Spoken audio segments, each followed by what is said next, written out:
Hey everyone, it's Scott Hansen from NFL Red Zone reminding you to watch Sports Ballers, the podcast that gets you caught up on everything Washington sports and beyond.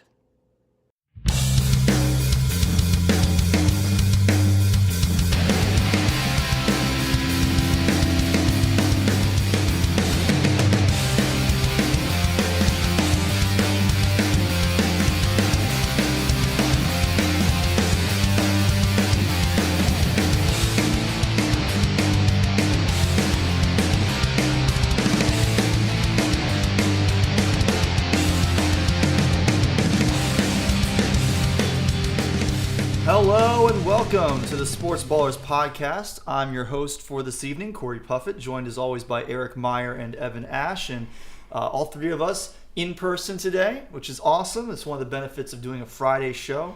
Hopefully make that a fairly regular occurrence. But to start off, how you fellas doing tonight? Doing good. A little tired, a little hungry. Just been busy working this week. Yeah, that's all I got. It's been a little while. It has been. It's been almost 3 weeks. We don't hate each other yet. No, The band isn't breaking up. We're still here doing this, so yes, a lot going on. So band is definitely still together, still going strong. But yes, a lot going on.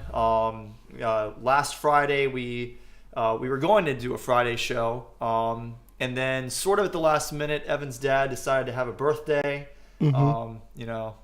That of course was not actually last minute. it's not but like it's on the same day every year. Oh, yeah. But the decision to make reservations at a restaurant and everything, sort of last minute. But obviously Evan needs to be there. He should be there. And under a lot of other circumstances, Eric and I might have still just held down the fort ourselves. But with it being our first show since the Super Bowl, we didn't want to discuss that game without Evan also getting an opportunity to put his 2 cents in. And it also would have felt redundant for the two of us to talk about it and then let Evan have his say a week later. So we just kind of decided to let last week slide, and we're back this week. Hopefully make it a more, not take any more weeks off for a while. But the day of the week may be a little bit in flux from time to time. Fridays are nice because Evan can join us in person. But now that we're to coaster season, Eric and Evan will be doing some Friday traveling to get to various locations around the United States. So what I would recommend is if you're listening live right now on YouTube, hit that subscribe button, hit the bell icon so you're always alerted when we schedule a podcast. We usually try and post those schedules up the day, early in the day before we do a show. Follow us on Twitter at SportsBallers18 so you know when we're planning to go live and when our show is going to be for each week. We'll try and be good about keeping people up to date on what our plans are from early in the week rather than just the day of. But definitely follow us on all the socials, hit the subscribe buttons and all that good stuff. And let's get to tonight's show.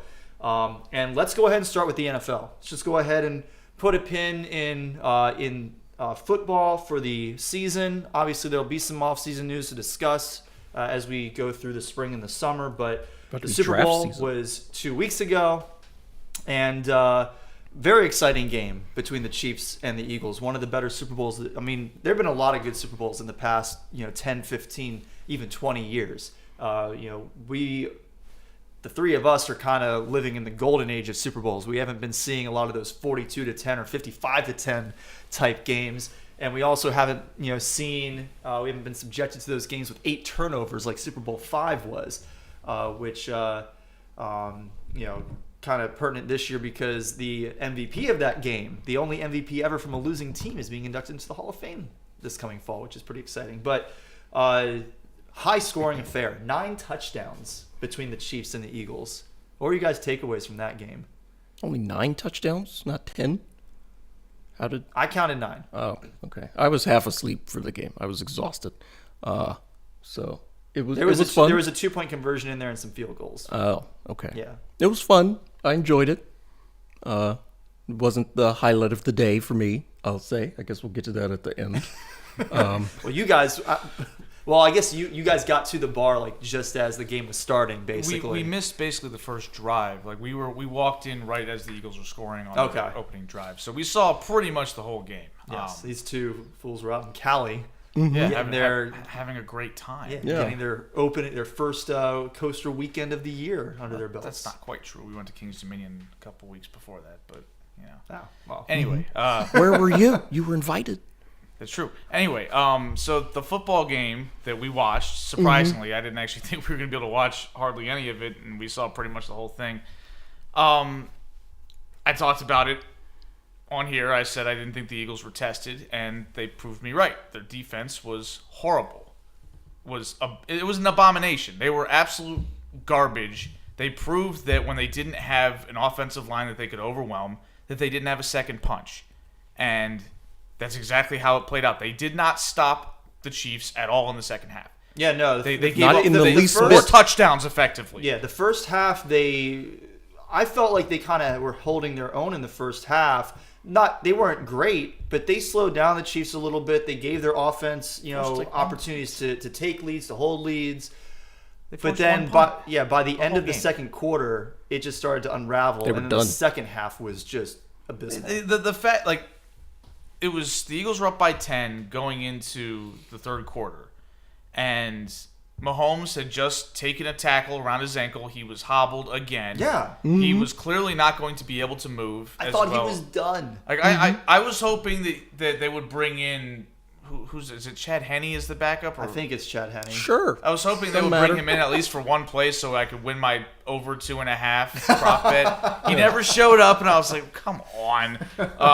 But I figured, okay, here's the thing. The Chiefs absolutely cannot score a touchdown on this drive. Mahomes is going to be as gimpy as he will be for the rest of the game after what happened at the end of the second quarter. And Mahomes was brilliant throughout this game, no doubt about it. But on that specific drive, he wasn't really asked to do a whole lot. They ran the ball down Philly's throat, and I'm like, you can't stop the run right now? You can't do something? Run. You can't stop this team from running the ball on you, knowing damn well that if you put them in a 3rd and long and Patrick Mahomes is unable to move, that there's a pretty darn good chance you're going to be able to get off the field. There was no resistance at all. I can only remember maybe one play the entire second half where I thought, oh, the Chiefs might not actually pick up this first down. And then they didn't, but then the yellow flag came out, and that basically ended the game. Yeah. So there was just no resistance from Philly at all. They didn't get any pass rush. All we heard all playoffs was this team had 70 sacks during the regular season. That's the 3rd most all time. And I was like, well, who have they played? And the answer was nobody, apparently, because then they went up against the Chiefs' offensive line, and they won the battle all damn game. And the end result was they couldn't get stops. And I feel really bad for Jalen Hurts because he was the best player on the field.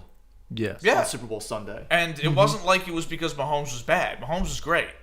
But Jalen Hurts, you look at the 15 best plays between the two quarterbacks, Hurts had 12 of them. Yeah. Right? There's a couple of nice throws Mahomes made on the first drive, and of course then the 20-yard run. Right. Yeah, somehow the Eagles couldn't stop the quarterback from running with one leg. Yeah, which, just hopping. Good for him, onions, to take off and run there and make the biggest play of the game, but that was one of only a handful of highlight reel Mahomes plays. Mahomes was more or less asked to be, given his injury situation, manage the game, which is the most important thing a quarterback has to do. When people criticize a quarterback as a game manager, it's foolish because that's 85% of the job is to not make mistakes, to throw the ball to the open guy, right? That's your job as the quarterback. But Hurts was doing phenomenal things out there. The throw to A.J. Brown for the touchdown that they threw between 2 defenders 55 yards down the field.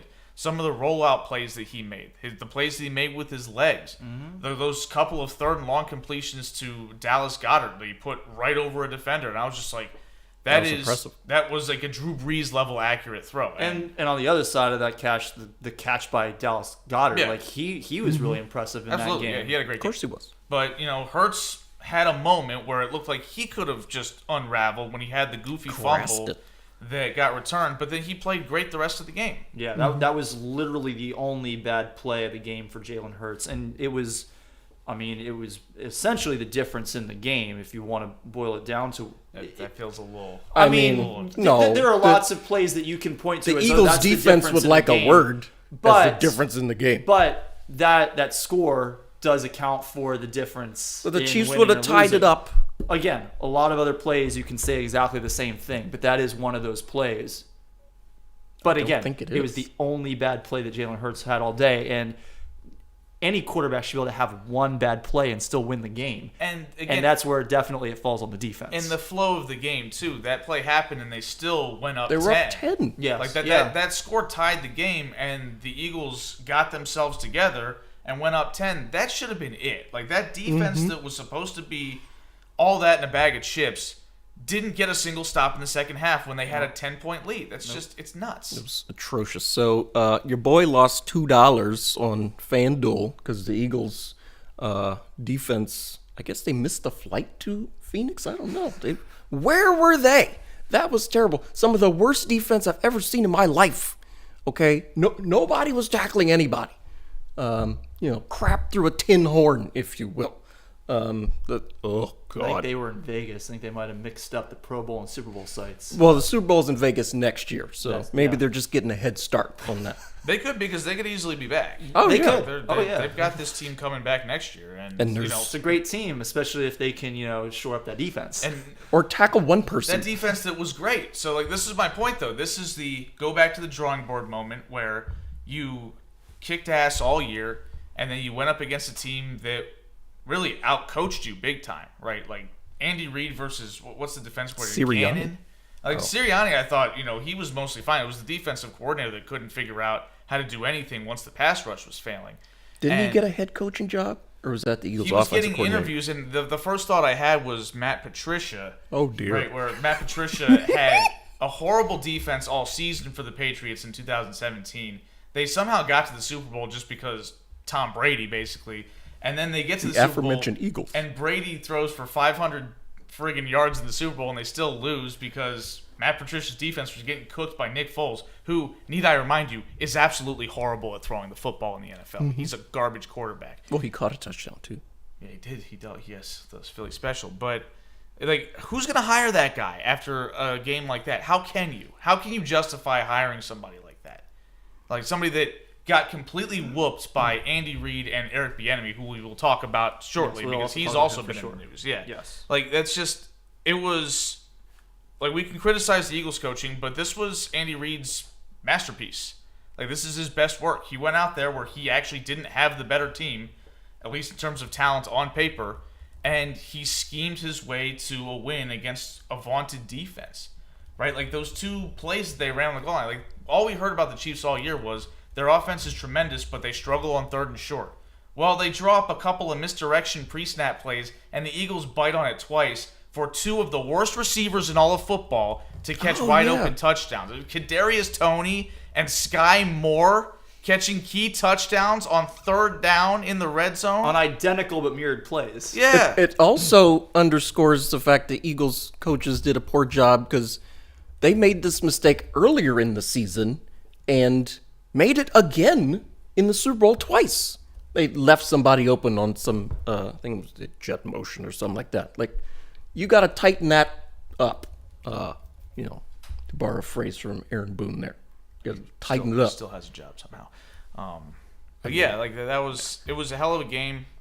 I thought that, again, I didn't think it would be that high scoring. I predicted it to be a little bit lower scoring than that. I think I picked 24-20 Kansas City. I had almost exactly the correct score. I just had the wrong winner. My predicted Well, score Then from you didn't have the right score. the point totals, though, I had 37-34. Okay. But yes, I flipped the team. Was that your Madden score? Or That was my Madden okay. score. So I brought back the Madden prediction game this year, and it came pretty close. I didn't realize you would discontinue that for any. I didn't do it last year. Okay. Yeah, and I had discontinued it for a few years. Like I think last year, I didn't do it, and then I used Madden the previous 2 years, but before that I was like on a 5-year hiatus from using Madden. But yeah, so Eric's predicted score was 24-20. Evans was 30-24, and then I had a much higher score. I also had Jalen Hurts rushing for 2 touchdowns. wound up rushing for 3. 3 touchdowns. And a 2-point conversion. Yes. Oh, wow. So somehow I undered that. Again, I best have- player on the field. Like, there's no excuse to lose a Super Bowl where the other team has Patrick Mahomes and your quarterback was better than him. Like, how do you lose that game? Like, that guy is... That's the Eagles' You just defense. you just wasted a gift. Yeah, like, Yeah. That guy is Michael Jordan in cleats, and your guy beat him. Uh-huh. And Wasted you a still gift. You still couldn't get it done. It's made out of silver. It's a big trophy. Wasted it. It's gone. Yep. I pulled up the Eagles' opponents for the 2023 season. It is Cupcake City once again. Is it? I mean, they were the Like at top the team car- in the NFC East. They're going to be playing a first place schedule. Yeah, but Okay. But the thing is... They have San Francisco, and they have Yeah, they're good. They got a really good defense Tampa Bay. Tampa and a Bay. good offense. Got Christian McCaffrey. Yeah, Tampa Bay is probably... Tampa Bay has nobody on their team. Eagles at Chiefs, by the way, Well, in there's a tough 2023. game. I wonder if they're going to make that the Week 1 game. They should. That'd be pretty Yeah. awesome. But there's Jets and Giants and Rams and Patriots and Washington and Minnesota. They also got the Bills. I don't think they're going to make that the Week 1 game. Why not? Probably not. I said because what I But I think they recall should. is I think they should too. Like But any Chargers. time that like the NFC and AFC champions happen to like match up for a game the year after they play in the Super Bowl, it should be the Week 1 game. Why not? well, again, I'm not. I agree with you. It should be like it's easily the most awesome game on the schedule. It will be bring everybody right back in. But there was so much whining about it when the Panthers had to go to Denver Week 1 of 2016. Well, they should have won the game. I'm not arguing with you. I agree with you. Why was there so much whining? Because this is going to be some, whiny millennial crap here, but Okay. Oh, dear. boo-hoo, we had to go, we suffered a loss in the Super Bowl, and then the first thing we had to do to start the next season is watch them drop the banner and celebrate their Super Bowl win over us. I agree. It's a bunch Didn't of the whiny Panthers nonsense. win that but- game? No, they lost. Oh, they lost That too? was a game where Cam Newton was apparently not treated like a quarterback because the Broncos hit him with about 6 illegal hits that none of them were flagged. I remember that game distinctly because I was like, damn, I don't know I do how remember Cam's that still too. alive. He got hit in the head 6 different times, Yeah. and not one flag came out of the ref's pockets. I just fall on the side of if you don't want to suffer that, win the game. I fall on the side know? of it's a television show and I want the best TV product, and the best TV product is sending the Eagles to Arrowhead next year for Week 1. So do Well- it. You don't have to stand out on the field while they drop the banner. I don't care where you are. Just play football. I will say, though, Kansas City is also hosting Cincinnati, and that game might have a little juice as well. Of course. Like that, there's going to be options. Yes, there's plenty of options. Also, but it seems, once again, it feels like the Chiefs always host all their good opponents. Like, they never seem to have to go on the road. Well, their But there's road a reason, opponents. but there's a reason why I have designed our fantasy football schedule in such a way that the champion and the runner-up always meet in Week 1 for our first game of the week of the season. I mean, it's emotional It's- distress, Corey. You're causing me major problems if I lose the title game to have to go. I had to play Danny. I don't know how I got through that. Oh, yeah, right. I blew him off the field. That's what I did. I doubled him up that game. I remember that. It was like 140 to 70. I kicked his ass, and I was like, that felt real good. It felt real good. For a lot of reasons. there you go. More than just getting a little bit of revenge. It, because of who it was, also felt really And that's good. the other thing. Like, we always talk about how you have the Super Bowl hangover. All right. Take advantage of that. You've got bulletin board material. You've got them dropping the banner. You've got them celebrating all season how they beat you in the biggest game of the year. And they're going to be hungover from that championship win. Mm-hmm. Take advantage. Kick their asses. Doing keg stands out of what I the said. Stanley Cup all summer, I mean, remember what the Eagles looked like after Those they won were- the Super Bowl. yes. They were a hot mess for the first 6 weeks of that season. Yeah. Why would you want to wait and face that team later in the season after they've gotten some games under their belt and have, if they do suffer a Super Bowl hangover, they've kicked it to the curb. Because at some point the Chiefs are going to be really good, even if they start off a little slower. Well, yeah.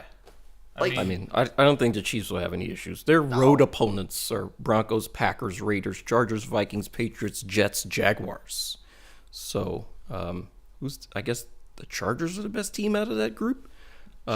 Jags might be. Yeah, Jags would coming. be pretty We good. also need to keep in mind we have no idea who's actually going to be good next year. There's going to be surprise teams that are good and surprise teams that are bad. Like, we see it all the time where it's like, oh, this team's got a tough schedule, and it turns out 4 of the teams you thought would be good stink. Like, it happens. So we're 7 months away until next season, so we really don't know who's going to be where until we see some game action. The Giants made the playoffs. Yes. The Seahawks made the playoffs. Yes. The Lions I believe I had that. Yes. I believe I had all of that. Congratulations. Yeah. So, the other thing that we're going to have to keep in mind is that we don't know where certain quarterbacks are going to be next year. And so most likely next week, we'll bring back our annual Week 1 starting quarterback predictions. We'll go through all 32 teams and who each of the three of us believe is going to be starting at quarterback. It's always fun because some teams, it's a layup. You know exactly who it's going to be unless the only thing that's going to prevent you from being right is a freak preseason injury or something of that nature.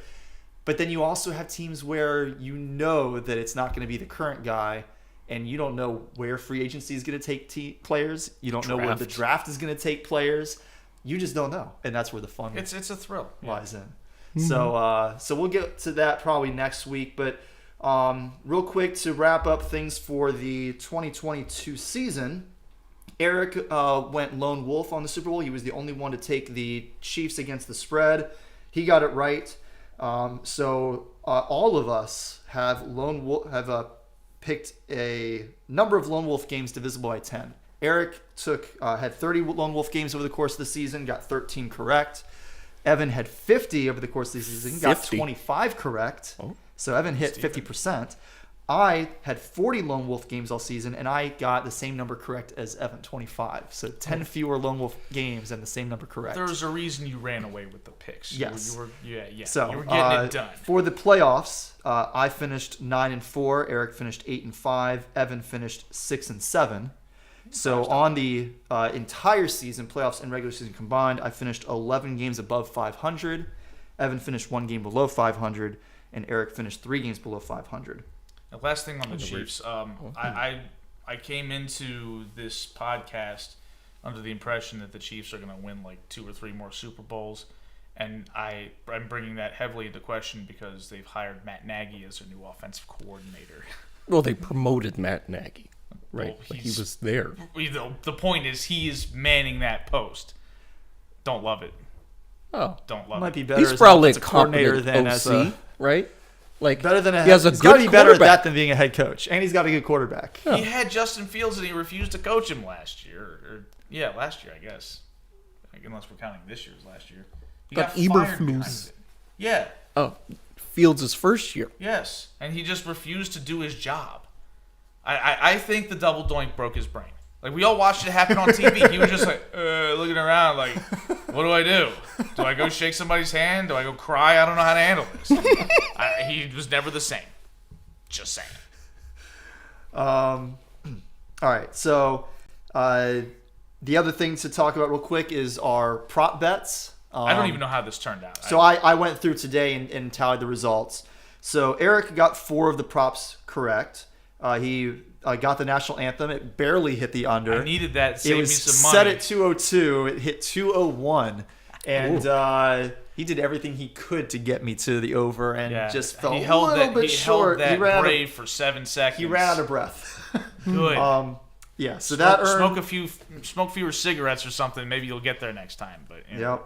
So that earned Eric $5.25. Chris Jones did not record a sack. Eric got that right. Got $4.76 for that. The first pass of the game was complete. That earned Eric $2.38. And Jalen Hurts did not throw a touchdown pass in the first quarter, so that was another $3.03. I got 6 correct props. The Eagles scored on a drive that took 1:22 at the end of the first half, which got me a scoring drive shorter than the national anthem. Of course, I also would have gotten it in the fourth quarter when the Chiefs had a 49-second touchdown drive. But that earned me $2.63. The first third down attempt of the game resulted in a successful conversion. That was by the Eagles. That got me $5.50. The only players to attempt a pass were Hurts and Mahomes, so got the under on 2.5 players attempting a pass. That got me $3.03. Chiefs and Eagles combined for 9 touchdowns with the over-under set at 5.5, so I got $3.57 for that. Chiefs and Eagles combined for only 2 sacks. I had the under on 5.5, which got me $3.57. The Chiefs and Eagles combined for Or actually, I'm sorry, that one got me $5. And then finally, the Chiefs and Eagles combined for 24 points in the second quarter and 25 points in the fourth quarter. The over-under for any one quarter was set at 20.5, so that got me 303. Total out, I came out ahead by $7.34, which means that I once again have beaten Eric on the prop bets. I am undefeated after 4 years, and I am up $39.31 on Eric. Oh my goodness. Unbelievable. Come on, Eric. It's getting expensive, man. It's getting a little costly. That's almost enough to take me to one of your that's on one of your coaster trips. You could come to Worlds of Fun with us. It's only $8. Just walk in and give them some money, ride the twist and shout, and go home. you mean Funland of Fredericksburg. Oh, I'm sorry. I was Worlds of Fun. Worlds of Fun is something. I don't even know if I ever collected last year's. I know I got the first 2 years. I'm pretty sure I paid you. You might have. I don't remember. But I'm pretty sure. in any Come on, case, Eric. you owe me another $7 and change for this year. And you got the layup first pick of the props as well. And I won that pick. And so I what picked- happened the rest of the time? I don't know. Okay. Maybe if Patrick Mahomes could have a little less gumption and take a play off and let his backup come in while he's limping around, could have won me that one. Maybe it would have, I still would have come out ahead. No, a Philly little special. bit. but It by would have less. been. Yes, but by it wouldn't less. have been now pay $8. It would have been, come on, every year, man. Yes. Like, it's just. I should have kept the basketball ones in there, but I didn't out of principle because you misspelled everybody's name. So Well, now I'm glad that I did that. yeah, because I would have probably been better served to pick one of those. But Embiid, or He doesn't have any career accomplishments. yeah, No, he he's really doesn't. He's pretty bad. Anyway, so let's talk a little bit of other football news before we move on to some other sports. And the big thing right now is Eric Bieniemy to the commies. He decided to leave Kansas City, and for whatever reason, he decided that the Washington Commanders offensive coordinator job was the one for him. He better gotten a huge raise. or at least a promise that he's going to be the guy when they. He should inevitably- be the guy right Not now. even, not even Rivera that, should but have been like, he should have fired. gotten a promise that that Ron Rivera is going to like retire after this coming season. The most important thing he should have gotten a coach in promise was that Dan Snyder was going to sell this football Well, yes. team. Like, that's the most important thing. Like, why the hell would you be like, oh, cool, they're gonna get rid of Ron Rivera after this year, so I can be the head coach under Dan Snyder? Because so many people have had wonderful success doing that. Like, come on, like this is a guy who we've talked about for basically 5 years as being a head coaching candidate that nobody seemed to want to hire for whatever reason. And I think we know the reason. okay, but one of the stated reasons is because they thought that Andy Reid was the guy running the show with the offense, and that Bieniemy was kind of a second in command type. And Andy Reid has on multiple occasions gone to bat for Eric Bieniemy and said that he is just as much a factor in that offensive success. Well, how did Matt Nagy get a job out of Andy Reid's staff, right? Doug Peterson did too. Doug right? Peterson, exactly. And I'm not saying Doug Peterson's a fine coach. I'm not saying Super Bowl that, champion Doug Peterson. Yeah, And Matt Nagy was coach of the year. He was. as Levi had as that. predicted by Evan, and then again, double doink broke his brain, and now he's Matt Couldn't Nagy. decide whether to shake somebody's hand or cry. He should have decided not to wear a visor while bald. In the freezing cold. Visors already look ridiculous, especially when you have no hair, so it's just this big white circle coming out of the top of it. It looks ridiculous. Yeah. So if you're a Commanders fan, how do you feel about this hire? How should you feel about this hire? Well, we're not anymore. So No, I know. we That's can- why I say So if. we have to say if now. I mean, you got to be somewhat excited, right? Bieniemy's a hot name. He's been, like we said, a hot name for 5 years. He's been the most successful offensive coordinator in the history of offensive coordinators. Like, there's nobody that's had a better track record than him. So you've got to hope that he's going to make things better. Scott Turner was the offensive coordinator? Yeah. The son of Norv Turner. Wonderful coach there. Like, how did that nepotism track? Like, how did somebody say, we want to hire that guy's son? Like, it's one thing to hire Mike Shanahan's son, because Mike thing that Shanahan's going to the Hall of Fame. It's even one thing to hire Brian Schottenheimer. who sucks. Who sucks? Marty But his Schottenheimer dad was good. a really Yeah. good coach. What about Joe Lombardi? Where does he fit in here? Well, his dad was the coach, so Yes. His grandfather. His name is his grandfather, but his name is literally on the It's on the championship trophy. trophy. Oh, okay. Norv So- Turner's name ain't anywhere near a championship trophy with his name as the trophy. He got it as a coordinator with the Cowboys, but it felt like Jimmy Johnson kind of carried the day there. I mean, we definitely saw that things did not work out too well for Norv Turner when he became a head coach with Washington, when he was a head coach with San Diego. It didn't work out anywhere for him after No. he left Dallas. No. For 30 years, he sucked. And somebody said, let's give his son a shot. His dad coached in D.C. for 7 years and was terrible. And so they said, let's hire his kid to run the offense. It's insanity. Well, I mean, there's so much sanity coming out of that building in Ashburn the past 25 Dan years. fired Norv. Why would he hire his kid? I don't know. Whatever. Why did Dan do all the stuff he did? I don't know. Because he's an asshole. Well, I mean, that's you definitive. Pretty good answer. All right, so on the flip side, if you are somebody who recognizes how good of a coach Eric Bieniemy is, how strong of a head coaching candidate Eric Bieniemy is, how are you feeling about this hire? How should you feel about this hire?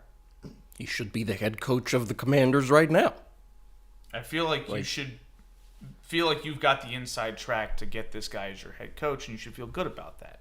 Right? Like he wouldn't have taken No. I'm not saying if you're a Commanders fan at this point. I'm saying if you're a person who is focused more on Eric Bieniemy and wanting success for him. Oh, from his perspective, Yes. like his and camp. recognizing that he has a lot of potential and you think that he should be a head coach at some point, whether that's short term or long term, he should be a head coach.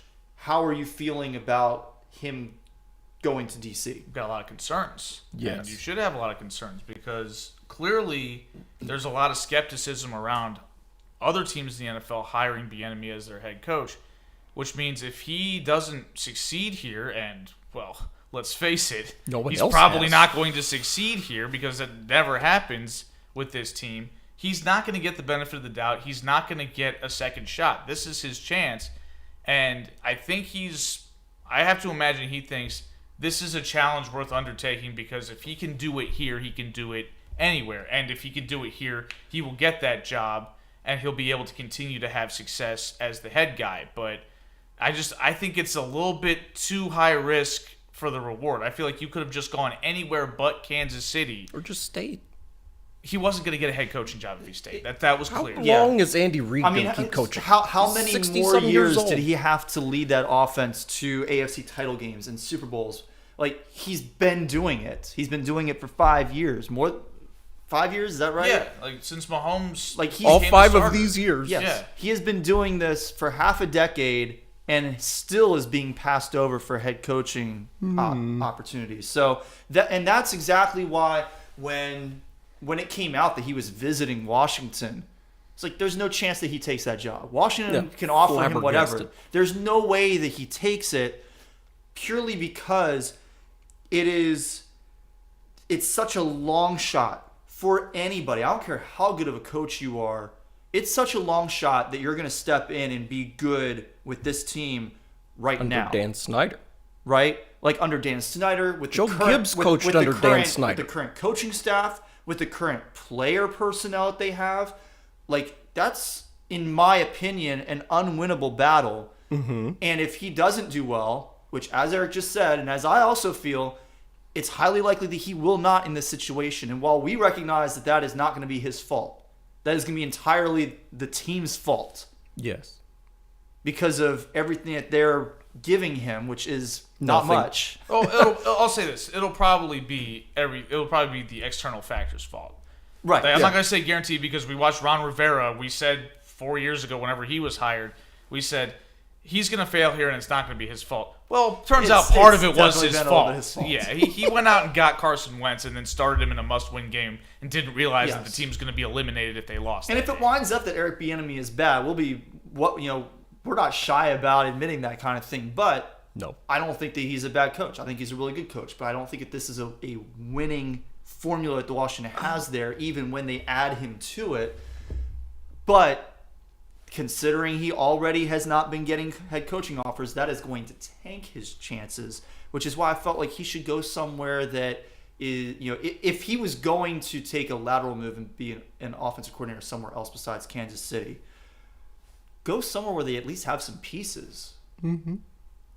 Yeah, because then you're gonna, if you are good, you're gonna have success. But in Washington, if you're good, you're probably not gonna have success. I can think of one opening why not that go he to didn't LA? take. Like, why not go be the Chargers coordinator? They fired McCoy, right? Like, No, they fired Joe Lombardi. Yeah, well, they fired McCoy a long time ago. Yes. Yeah. But yes. Yeah, they both fired suck. Lombardi. Yeah, they go fired there. Lombardi. You got a good quarterback who is still very promising. He's got some flaws, but he's a really good player. He's got a lot of talent, and you got some really good receivers there. You got a great running back. Like, that's an offense that a good coordinator can take to another level and really, earn his keep with. I feel like even if you ignore all of the toxicity that comes with Dan Snyder and this franchise at this point, even if you just look at the personnel, right? Like, it's bad. The Manders have decent receivers, right? Terry McLaurin's good, and they've got and Doxson is good, and the running game is solid. Who's throwing them the ball? But who's the quarterback? Sam Howell is looking like he's going to be the starting quarterback week 1. He wasn't good in college. So Yeah, like I don't trust any quarterback. That wasn't Heineke good is in better college. than Howell. Well, Heineke's better than Wentz too.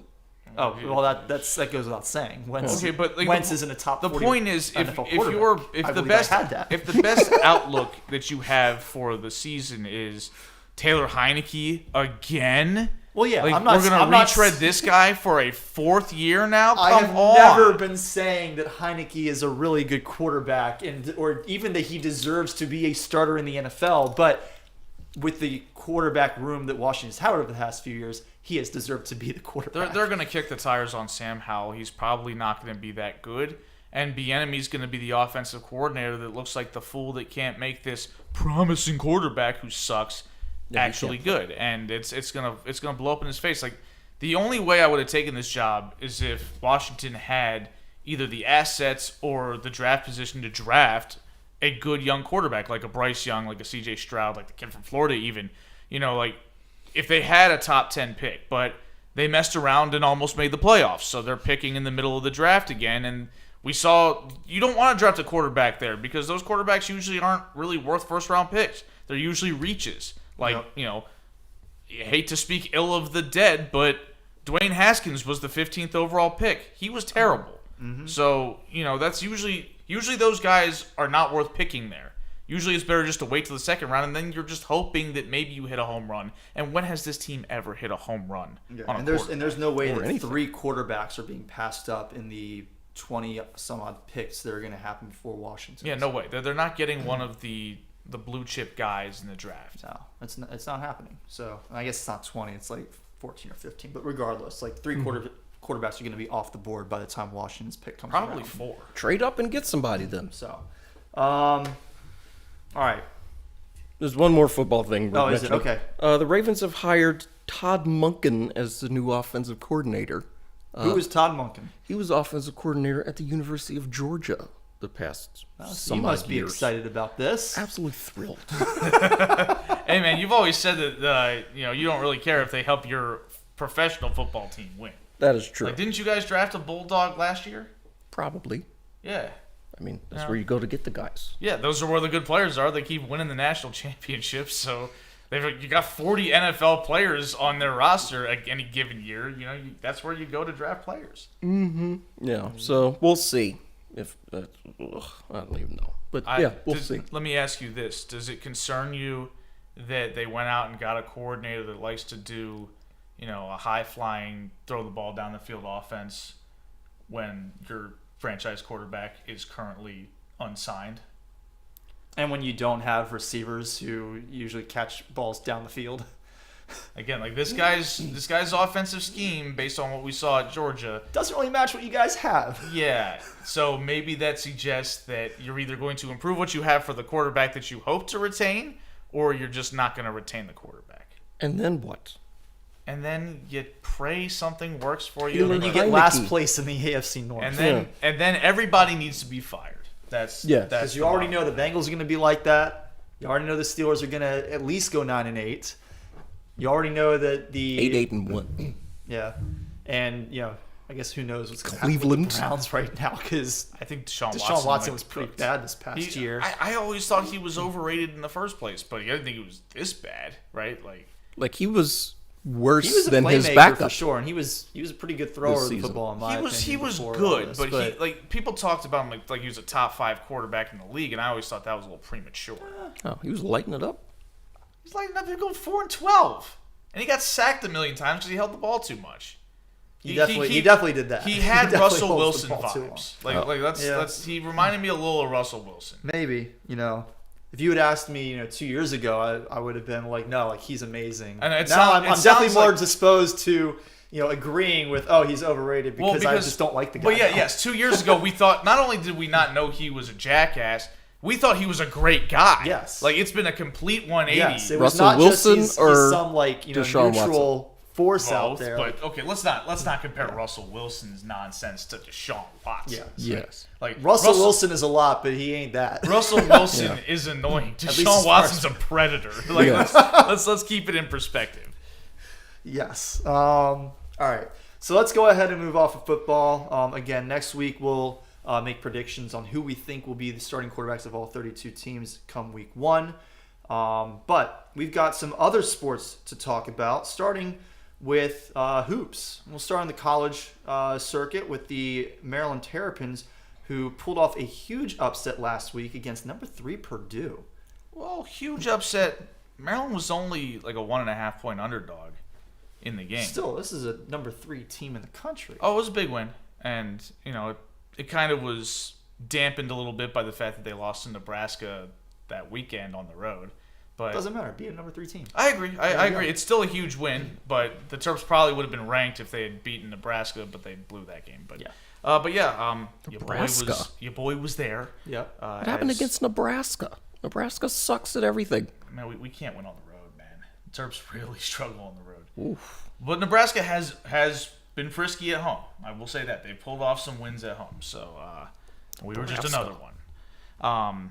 But yeah, Purdue was... I was underwhelmed by them. Like I thought that they were going to come in and just...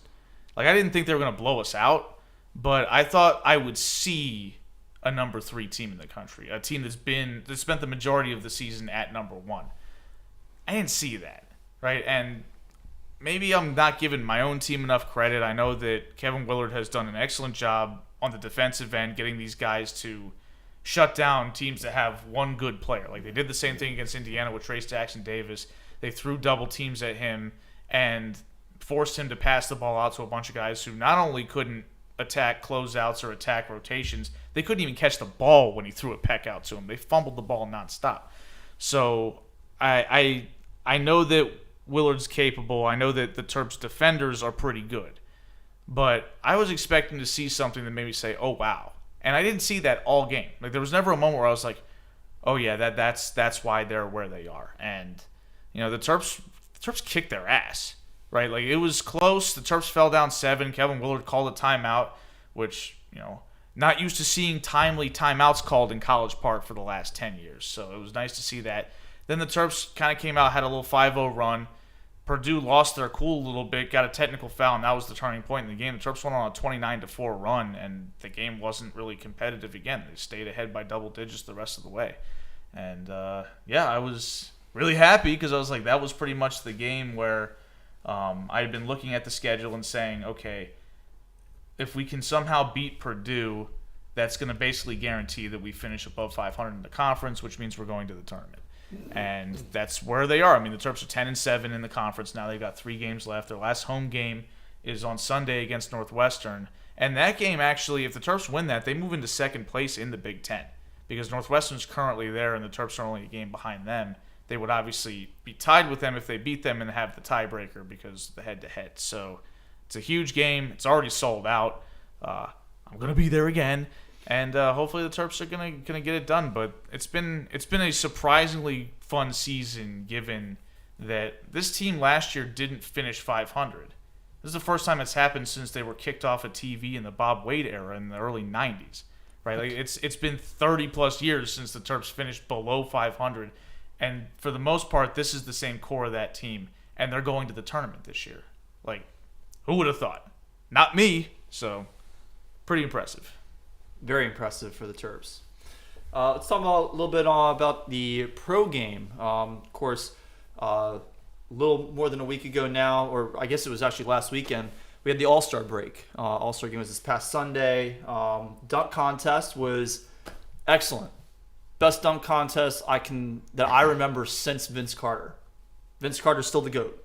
Always gonna be the GOAT at this point, I think. Yeah. But this was a great dunk contest. It was a lot of fun. I can count on one hand the number of blown dunks in the entire thing, and I wouldn't need even most of my second hand to count the number of blown dunks and the number of approaches without an attempt. Right. Like, there was constant action for the first time that I can remember.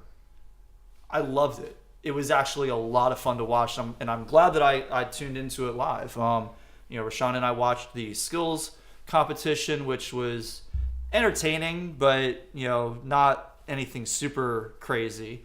The dunk contest was great. The 3-point contest was fun. Dame Dollar, he's a beast. Yeah. It was kind of funny because last year the dunk contest was an abomination. Oh, yeah. And this year it was great. But,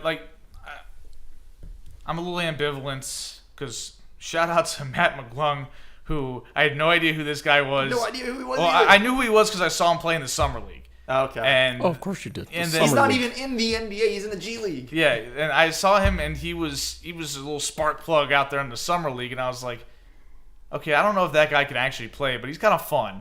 And then he disappeared, as players in the Summer League typically do. And then suddenly I'm like, oh, Matt McClung, he's competing in the dunk contest. Is he actually on an NBA roster? No, he's not. I'm like, okay, why is he here? And then he was out there throwing down dunks. And I'm like, all right, well, if you're going to do that, you're allowed to be here. Yes. Yeah. That was amazing. Yeah, but but even so, you're not going to, that is rare to find somebody that isn't that good at basketball that can come out and put on a show in a dunk contest.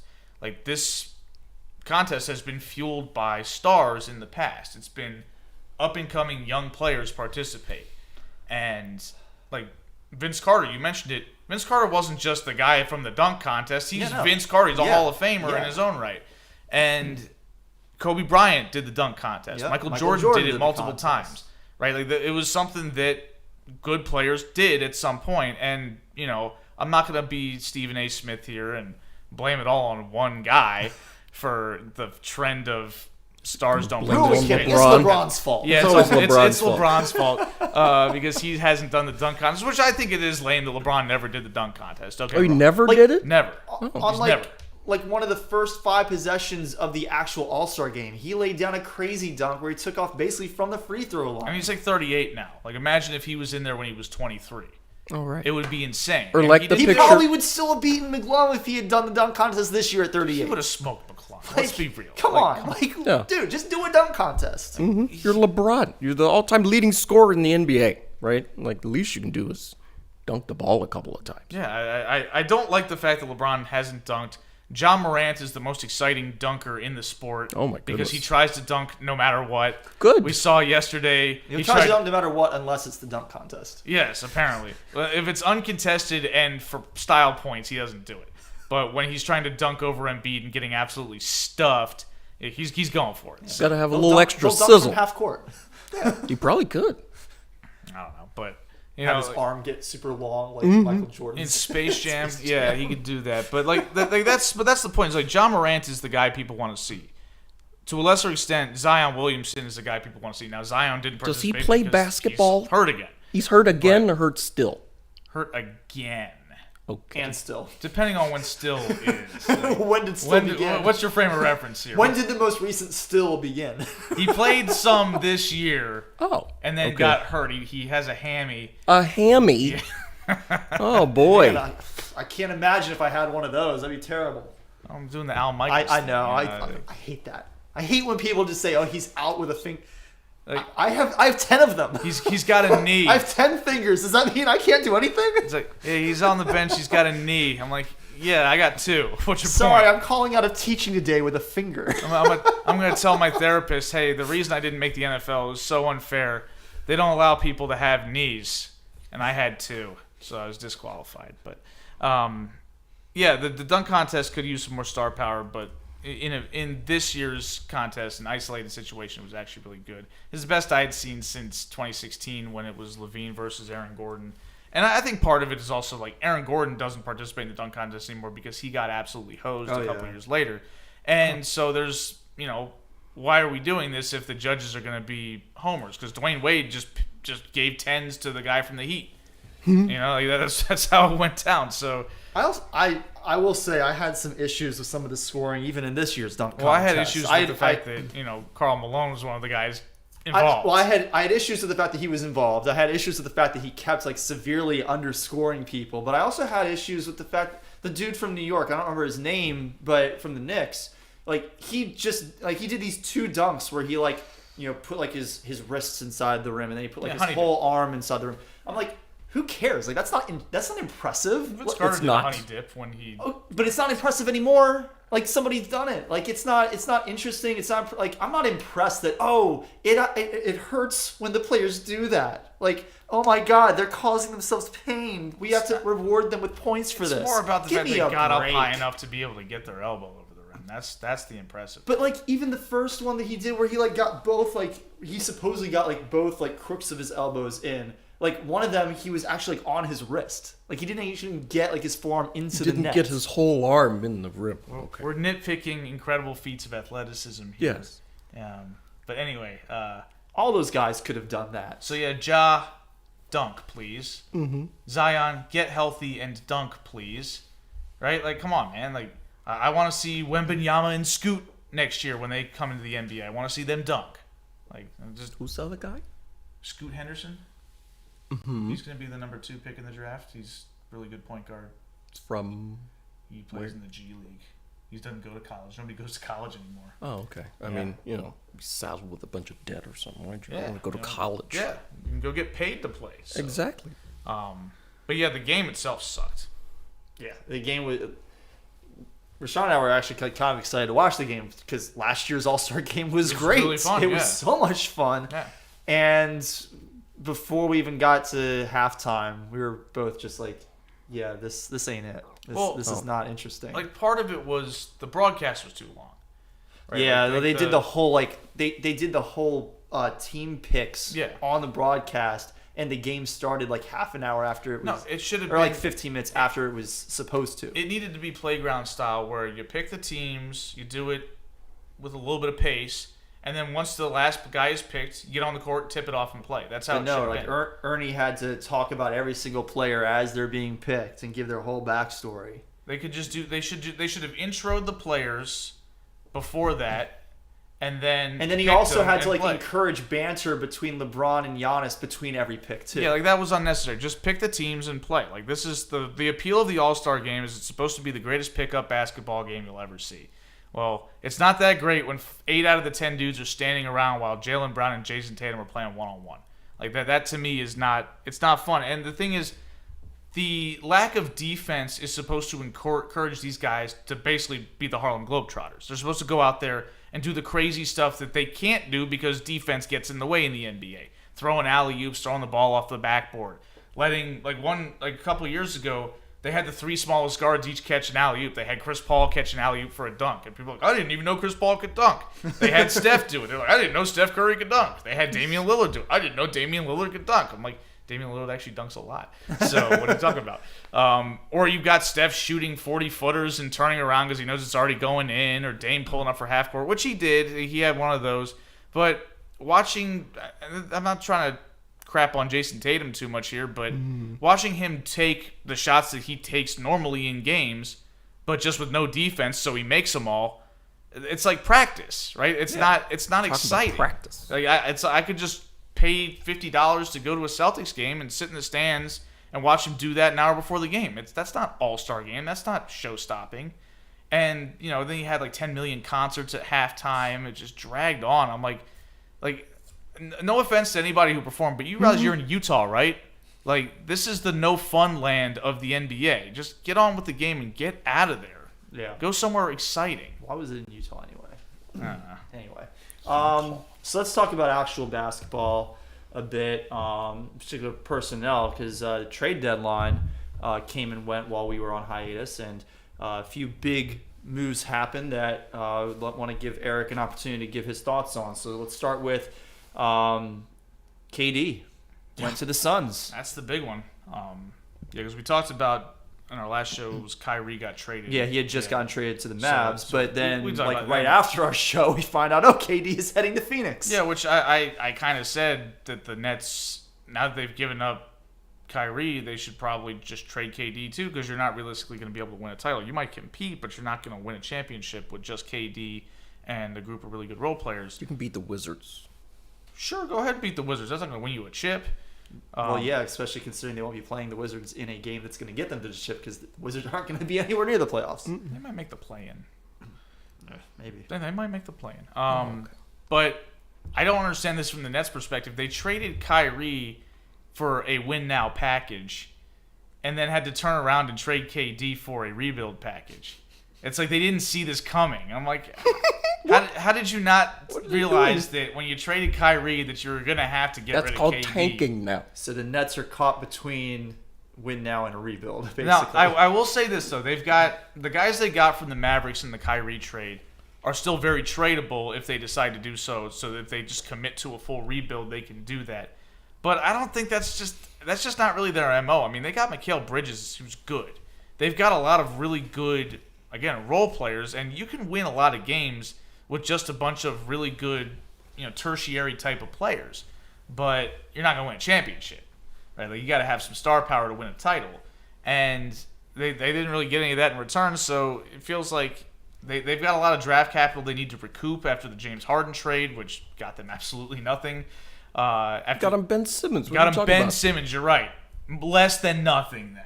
Oh, okay. A $35 million money pit in Ben Simmons to sit on the bench with funny outfits every other week. We call that subtraction by addition. Yes. Yes, we do call it that. That's exactly what that is. But anyway, so obviously the exciting portion of this trade is Kevin Durant going to the Suns. And the Suns gave up a lot to get him. They gave up 4 first-round picks, which nobody cares about because you're trying to win now, and draft picks don't help you win now. But they also gave up 2 starters. They gave up Cam Johnson. They gave up Mikal Bridges. And a big part of the reason why the Suns were good was because they could go 7 deep in a rotation and have 7 players that are probably better than just about anybody. But now they've only got 4 guys because they gave up Jay Crowder as well, who had requested a trade at the beginning of the year, and they just left him on the shelf until this point. And then Crowder ended up getting traded or bought out or whatever. He's on the Bucks now. So it's a little bit of a thin team.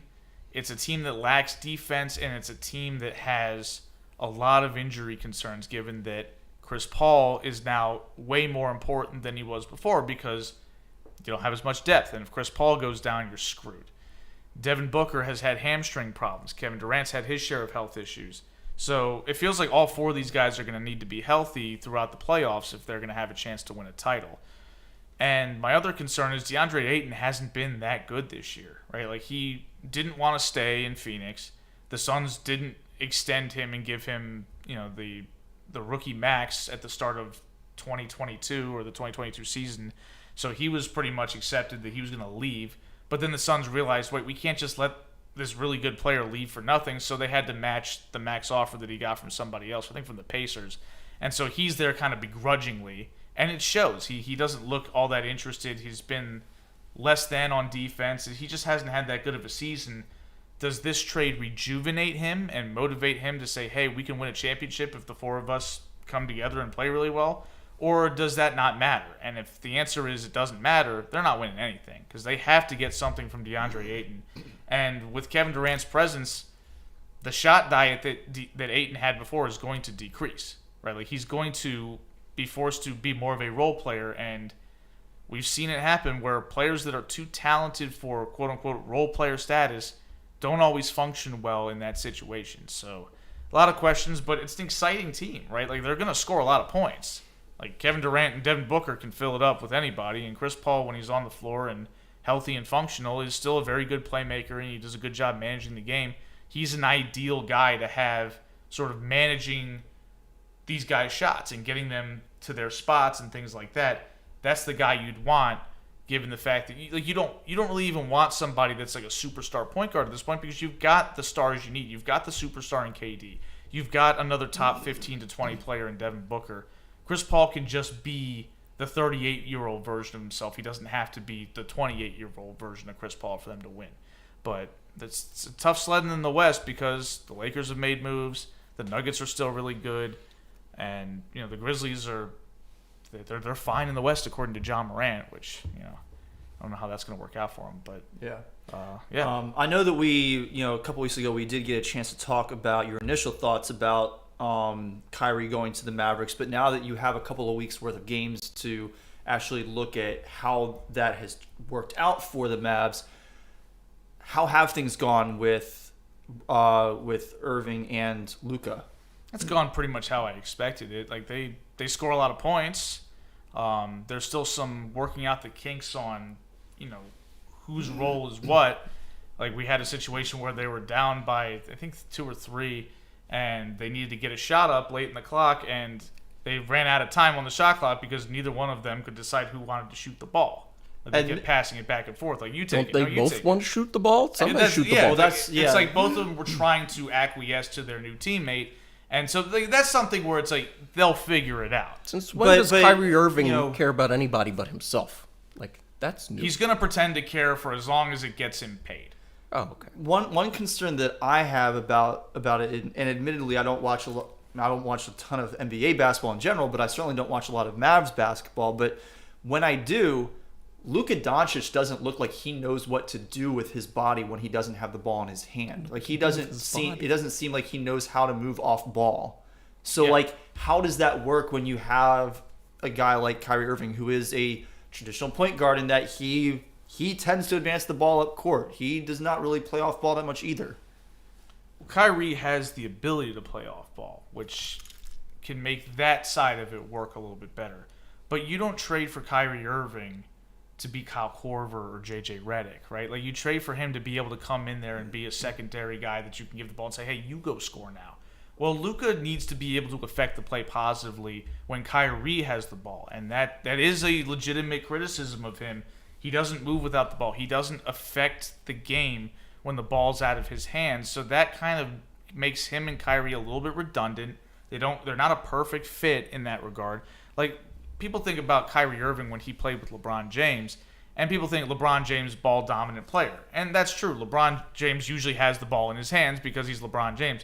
But LeBron can cut to the basket, right? Like he would cut off ball and go dunk on you. He would move a little bit. And it also should be mentioned, by the way, LeBron James is a lot better than Luka Doncic. So, small detail. So there are concerns about that. Like I said, the bigger concern is going to be their defense. They traded it all away to get Kyrie, and Kyrie's not exactly a good defender. In fact, I dare to say he's a traffic cone, and so is Luka Doncic. He's not a good defender. What about the Eagles, the Philadelphia Eagles defenders? Go get some of them. I mean, maybe they'll stop somebody. They clearly had quite some time off because they didn't show up for the Super Bowl. But should be well rested. Yeah, so I don't think that this team is a legitimate threat to win the West. Okay. I think they're better than they were before the trade, and I think they'll be a solid playoff team, whereas before they were kind of flirting with the play-in spot. But they look like, to me, if they're like a 4 seed, I am interested to see this, and this is kind of what I'm rooting for. I'm hoping they're the 4 or maybe the 5, and the Suns are the 4. So we get a little KD versus Kyrie in the first round. That could be pretty spicy because those are, again, 2 very exciting, intriguing teams with some flaws. With an additional storyline. With an additional storyline. 2 dudes who just bailed on their team in Brooklyn together and end up playing each other in the West. Yeah. So that could be interesting. I think the Mavericks could win a playoff series, but if they match up against the Nuggets, they're not beating the Nuggets. I have pulled up the NBA standings. The Wizards are currently in playoff position at 10th place. So, play-in position. Yeah, play-in position. Yeah. Well, I call it it's the other bad teams aren't playing anymore, so it's the playoffs. The play-in is technically not considered the playoffs. Like the teams that advance from the play-in are playoff teams. Oh my God! It's just. I don't make the rules, man. I don't like the play-in. I think it's dumb, but I think they should just I have hate 4 that they teams refer in to every the first conference. 4 as the first round these days in the NCAA tournament. well, they got rid of that. They got rid of that. They got rid of the first 4? No, It's they got called- rid of calling it the first round. When? It was called. It was A few the Like a first few round. years Wait, ago. Really? Yeah. I thought last year You're was called right. the second round and the third round during the first weekend. you are right that it was for a while. The first 4 was called the first round. People complained about it because it's stupid. I could have sworn that even last year on the brackets it still Nah. said like first, second, and third rounds before Nah. the Sweet 16. No, they got Well, thank God, because Yeah. that really annoyed me. I mean, the first 4 annoys me. The fact that we actually have to pick these Well, games. yes, I don't like It's that either. awful. So let's talk a little bit about the Lakers made some moves. Let's start with Russell Westbrook. They shipped him to the other side of the arena. Well, they shipped him to Utah, and the Jazz bought him out because I don't think Russ would walk into that arena willingly wearing a Jazz jersey. He hates. I mean, everybody hates Utah, but he particularly hates Utah because he's had some run-ins with their fans chirping at him and acting a fool. Got it. So, And so they sent him to the Clippers then. well, they basically. bought him Or out. They bought and him he out so signed he with the signed with the Clippers. Clippers. Yeah. How is that going so far back in LA, but with the other team? He hasn't played yet, so Oh. that was sort of just happened, right? Russ becoming a Clipper. Okay. So like the big news is that the Lakers got some good pieces to fill out their rotation, with Anthony Davis and LeBron James. So that makes them a viable playoff team, in my opinion. Who did they get? They got Jared Vanderbilt, who's really good. His name is Vanderbilt. Yeah, Oh, okay. he's not the Vanderbilt, but he's a Vanderbilt. Okay. Did they win the title? No, no, They're not in. They're not in the play-in or the play-off. Right, but I'm anticipating they're going to climb the standings the last couple months of the season. So I think that they'll end up in the playoffs. They're intriguing, but they're not a championship contender in my opinion. They just don't have. I still don't think they have enough to hang with Denver. I don't think they have enough to hang with Phoenix. But they're going to be in the mix, and you got LeBron James in the playoffs, and if Anthony Davis stays healthy, which huge if. Then you've got a shot against just about anybody. But they built out their team. They got D'Angelo Russell back. They had to trade him a few years ago, maybe 5 years ago, because he got caught snitching on his boy Swaggy P. He recorded him admitting about having an extramarital affair, and then he put it on the internet, and that's a massive violation of a lot of codes. And so they sent him to Brooklyn, and then he got sent from Brooklyn to Golden State in the KD sign-in trade in 2019. And then before the end of the season, the Warriors shipped him to Minnesota for Andrew Wiggins and a lottery pick, which turned into Jonathan Kuminga. And it didn't work out there, so now he's been sent to LA. I don't think D'Angelo Russell's good. And I think he's kind of the key that they were hoping would turn them into a contender, and I don't buy it for a second. I don't think D'Angelo Russell was ever really that good. He made an all-star appearance as like an injury replacement, and everybody's like, all-star D'Angelo Russell, boom, like that's him. Like the Warriors acquired him mostly for the purpose of they wanted to maintain that salary slot so they could have some flexibility with making moves, and they were like, maybe it'll work out. They just wanted to get something back for KD, and so they got him, and they didn't have any need for D'Angelo Russell in Brooklyn anymore because they were signing Kyrie Irving. So he goes to Golden State, and then but the Timberwolves really, really wanted him. Like they wanted him before Golden State got him. And they were happy to get rid of Wiggins because he was a bust, and they put a first-round pick in his pocket, and he turned into a number 7 overall pick. That was definitely a win for Golden State, but yeah, I'm not a fan of D'Angelo Russell's game. I think he was a big part of the reason they lost to the Grizzlies in the first round last year.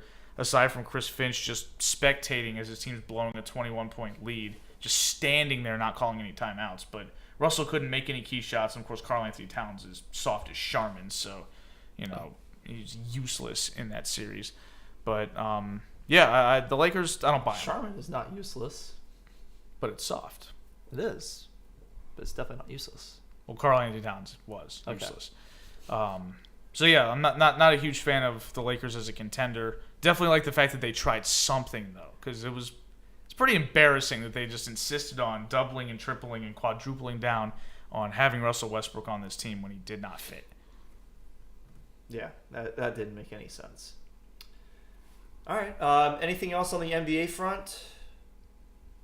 I don't think so. All right. Let's talk. The Wizards the Wizards blew a 14-point lead to the Knicks. Apparently, I got a text from my dad telling me that. So, that's Is the game already over? It might have been yesterday. I don't know. It was probably yesterday because it's only 8:00. There's no way they're finished playing on a Friday night. So Yeah. All right. Well, let's talk some baseball. Mm-hmm. Spring training started today. It's an exciting time of year. The Orioles will get their spring training kicked off tomorrow in a split squad versus split squad Twins team. The Yankees are going to get started tomorrow against Philly. So that's really exciting. There were a few games today, including a game between the Red Sox and the Northeastern Huskies. I know somebody went to Northeastern. Yeah, so baseball is back, and it's exciting. One of the games today was between the Dads, the San Diego Padres, and the Seattle Mariners. And the Mariners won that game 3-2. Oh, Congratulations, Eric, to your the team. Mariners won the game and your scored former runs. I haven't really cared about the Mariners in like 6 or 7 years at this point. And the deciding factor of that game was Manny Machado. No, I'm just kidding. It wasn't that. It was not It was that. not that, because Manny Machado wound up getting a hit in that at bat. But Yes. Manny Machado became the first punished player under the new pace of play rules. He failed to get reset into the batter's box within 8 seconds, I believe, Before the pitch clock got to 8 before the seconds. pitch clock got to 8 seconds, I should say. And so he was penalized with a strike call. I really hope that they stay consistent with calling that throughout the season. I hope, Yes. Eric was talking to me a little bit about this earlier, and was concerned that this could be similar to, sometimes in the NFL they'll make a certain rule, like Or a focus. a big focus of the officiating staffs. And for the first 2 or 3 weeks, they'll call everything they see that violates that rule, and then they'll relax it a lot. And this is one that I definitely hope that they do not relax on. I hope they're consistent with that throughout the year. I love these pace of play rules. Let's talk about them. Obviously, there's the pitch clock. Pitchers have I think 15 I believe it's seconds. 15 seconds when nobody is on base. I think it goes up to 20, either 18 or 20 seconds when there are runners on base. There's like 30 seconds in between batters. The batter has to be in the box by the time that the pitch clock is down to 8 seconds. Yes. And a violation by a pitcher will result in an automatic ball, and a violation by the batter will result in an automatic strike. Yes. Let's move it along, fellas. Come on. Yes. Pitchers are allowed to disengage from the rubber twice in an at-bat. A third disengagement will result in a called ball, A unless balk. Say balk. you put ball in here. Oh, that's autocorrect. It's a balk? I Yes. feel like that might be a little bit harsh. No, don't the runner care. just gets to Get advance. a move on. So a third disengagement will result in a balk unless the runner is tagged out. I would rather just make it a ball to the batter, because then you can still do that, because here, I don't know. I guess it's fine. My concern with this is if you've already thrown over twice, the runner might run on movement. Good. Right? Now, the pitcher can absolutely try and take advantage of that and try and throw him out. You right? better get him. Hope that that's what the runner is doing.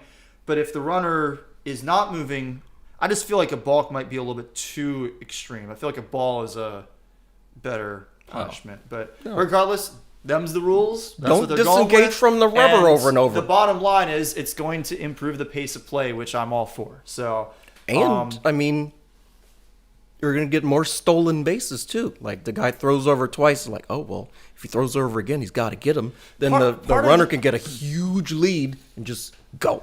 yeah, part of the reason, though, that I like the idea of it being a ball is that it forces the pitcher, when he does throw to the batter, to throw more strikes in the at-bat, which also encourages balls put into play, encourages the batter to Swing to at something. Yeah, because they have there's a higher likelihood that the pitcher is going to throw a strike in that situation. So I feel like that would still improve the pace of play, as well as creating action in the game, which is what a lot of this is about, which is also what shift restrictions are about. Now, the defense has to set up with 2 infielders on either side of second base, and both feet have to be touching the dirt when the I guess when the pitcher's windup begins, right? When the pitcher starts his delivery motion. It's their job to know the rule. I don't. I don't. Yeah. I got stand the in the right idea. spot. Stand on your side of the field. That's Yes. We've got bigger bases now, 18 by 18 instead of 15 by 15. That's a safety thing, particularly, running down to first base, instead of having a second bag, which I think at one point was also being discussed, which I didn't really like that idea for Major League Baseball. It's great for softball, but come on, it's not like we don't need to be doing that for Major League Baseball. But this is also potentially going to encourage some more stealing because it is a bigger base. You get there a little bit quicker. Bases are inches closer. Yeah, I mean, that's significant. Game of inches. I mean, Absolutely. yeah, like the number of times you see a tag that is that close, those out calls are now going to be safe calls in a lot of those situations. So that's going to be fun. It's going to create more steals. Something I saw that was really funny. Somebody on the internet somewhere made a picture of a pizza box and a really tiny Jose Altuve standing on top of it in the middle, which I thought was great. the new bases. Now, a good bit of this we kind of knew was coming before this past year, right? Before last season, some of these things we were under the impression they were going to begin last season. The pitch clock, the shift ban we thought might start before last season, but then it turned out that they hadn't actually locked in those rules until after the deadline to make them effective for that season, so they would take effect this season. Another change that we thought was going to happen this past season, but then it turned out that it was going to happen this coming season, was getting rid of the extra runner or the runner on base to start extra innings. And then we find out that they are actually not scrapping that. They've made that much permanent. to at least Eric's and my chagrin. Oh, I love it so much. so bad. So It doesn't shorten the games. Yes, it does. No, it does not. I sent you all that data. It shortens the game. We looked at the data, and most games before they did this ended in the 10th or the 11th inning if they went to extras. Okay. And now, with Now the more runner of them do. on base, they still tend to end in the 10th or 11th inning. I think it doesn't make a lick of difference. So why are we playing fake baseball? it's not fake baseball. It's fake baseball. You go out there and hit the ball then. A guy who got out in his last at bat should not then be allowed to score a run. Maybe He did. got out in his last at bat. He doesn't deserve to be on base. What about your Yankees in that game? I stayed up till 2 in the morning when I had to work the next day because the Yankees kept getting picked off over and over. They were getting runners on base. No, they're getting runners put on base. Yes. And he made it out. That's what I'm saying. They still managed to make that game last entirely longer than it should have. even because with the this Yankees rule. were incompetent that night. And they playing the Mariners, who have been incompetent for 20 years. Maybe somebody who actually earns their way on base would respect it enough and value it enough to not get nincompooped every single time. I mean, your Getting boy entirely Aaron Boone too worked up You're right getting very now. worked up. needs to be blamed for some of this stuff. Yeah. This feels like a little bit of Major League Baseball kind of ran a long con here because they introduced this rule during the shortened COVID season, and then they stuck with it for 2021 because of COVID, and then they were like, okay, we're going to get rid of this for 2022, but then They forgot to It was do it. too It was late. too late. They locked the players out, and so they didn't forget to do it. They deliberately reinforced the rule because they wanted to see games shortened on account of not enough of a spring training for these pitchers' arms, which sounded like the lamest excuse in the world. I was like, no, it sounds more like Rob Manfred thinks this is such a really cool idea he came up It with. is a cool idea. And he was just like, hey, let's run it back. And then now it's been just so built in for the last 3 seasons that if it stays, putting the frog in the boiling pot of water, just keep turning it up just a little more, and now it's here to stay. You're good. And it's just It's disgusting. It's not disgusting. Oh my God. Most people did not ask for this. I'm not gonna say nobody asked for it because Evan did. I did not ask for it either. But you wanted. I it to hated stay. it at first, and I'm like, oh, this is kind of cool. The very first game I saw go to extra innings, like, oh, we've got some intensity now. See, I think Nobody's going up there trying to hit a home run for 5 hours. they still do that. My opinion is we liked it in 2020 because we were people wandering around in the desert, dying for water because we didn't have any sports. We just wanted some sports. Yeah, we just wanted anything. And this was sports. our sport. And This is our sport coming back that was supposed to be here all through the spring and the early part of the summer, and it finally came back, and we didn't care what the hell it looked like. We didn't care if there were cardboard cutouts in the stands. I was watching NASCAR. We didn't People care were about any of watching that. Marble League, and We were watching the KBO. We were Oh, staying yeah, up till that 5 had- in the morning to watch the Korean baseball league during there. We didn't care what the hell they were doing on the baseball field, as long as they were playing did baseball. something. And we were thrilled with it. Then, but next year, say, okay, guys, we're back to normal stuff. Play baseball. Let's cut it out. Let's cut out the gimmicks. And yeah, we no, haven't if cut out you the got gimmicks. out in your last at bat, you do not deserve to be on. It's base. That's not the guy who ridiculous. got out. It's the guy who is in the batting order ahead of the guy who's supposed to come up to the plate first. So it might not be the guy who made an out. It could be a two-bland situation. Yeah, like your Yankees. Usually, remember? it's the guy that made the last out. And you can pinch run for him if you want. Okay, but you're still being rewarded a base that you didn't earn. Okay, the other team gets a base. Exactly, which makes this a whole moot point. Like, it doesn't really... If they get an easy run and we get an easy run, then how does this really help? Well, some teams are incompetent and don't figure out how to score the run. Some teams aren't. Well, that team is also not going to score when they don't have a. It's stupid. It's not real baseball. It's just real baseball. If it was real baseball, they'd do it in the playoffs. It's real Bingo. baseball. That's Yeah, the like, best argument. They would do it when in the highest leverage If games. you're- They would do it. Then. If you're not doing it in the playoffs, then it's not real baseball. It's like 3-on-3 hockey for overtime. It's a gimmick. Yeah. I mean, it's a television show, so there's that. I don't think it makes better TV. I think it's annoying. Oh, I think it does make better TV because like we're not going to be here till 4 in the morning. The game's going to end soon. Again, unless the Yankees are running into outs. Or Jace Tingler decided to Oh, double jeez. switch the pitcher so that the pitcher slot would come up right behind Manny. So they kept intentionally walking Manny for like 5 innings. This happened, and it was deja vu every single time Manny would come up. It's like, oh, they needed Tatis to get on base, so that they had to pitch to Manny, and then Tatis would strike out, and they'd be like, "Oh, put Manny on, and then we're gonna pitch to this crappy pitcher that has to hit." Mm-hmm. It was just, I was like, really, Jace Tingler, really? Like, Yeah, this is why he's not managing. he's anymore. no longer in employ, so like, it's ridiculous. But yeah, I'm not a fan. But that's just me though. What I would like to see with this, if they started the runner on second base in like the 12th inning or something, I'd be it was willing like, to hey, I would we've guess. been I- here a long time. Let's wrap this up. Again, I still don't think that it would ultimately make that big of a difference. But if you've gone a couple of extra innings, then I'd be okay. I would be willing to concede on that. Yeah, it's like college football overtime. Eventually, they stop letting you kick field goals. Yeah. Right?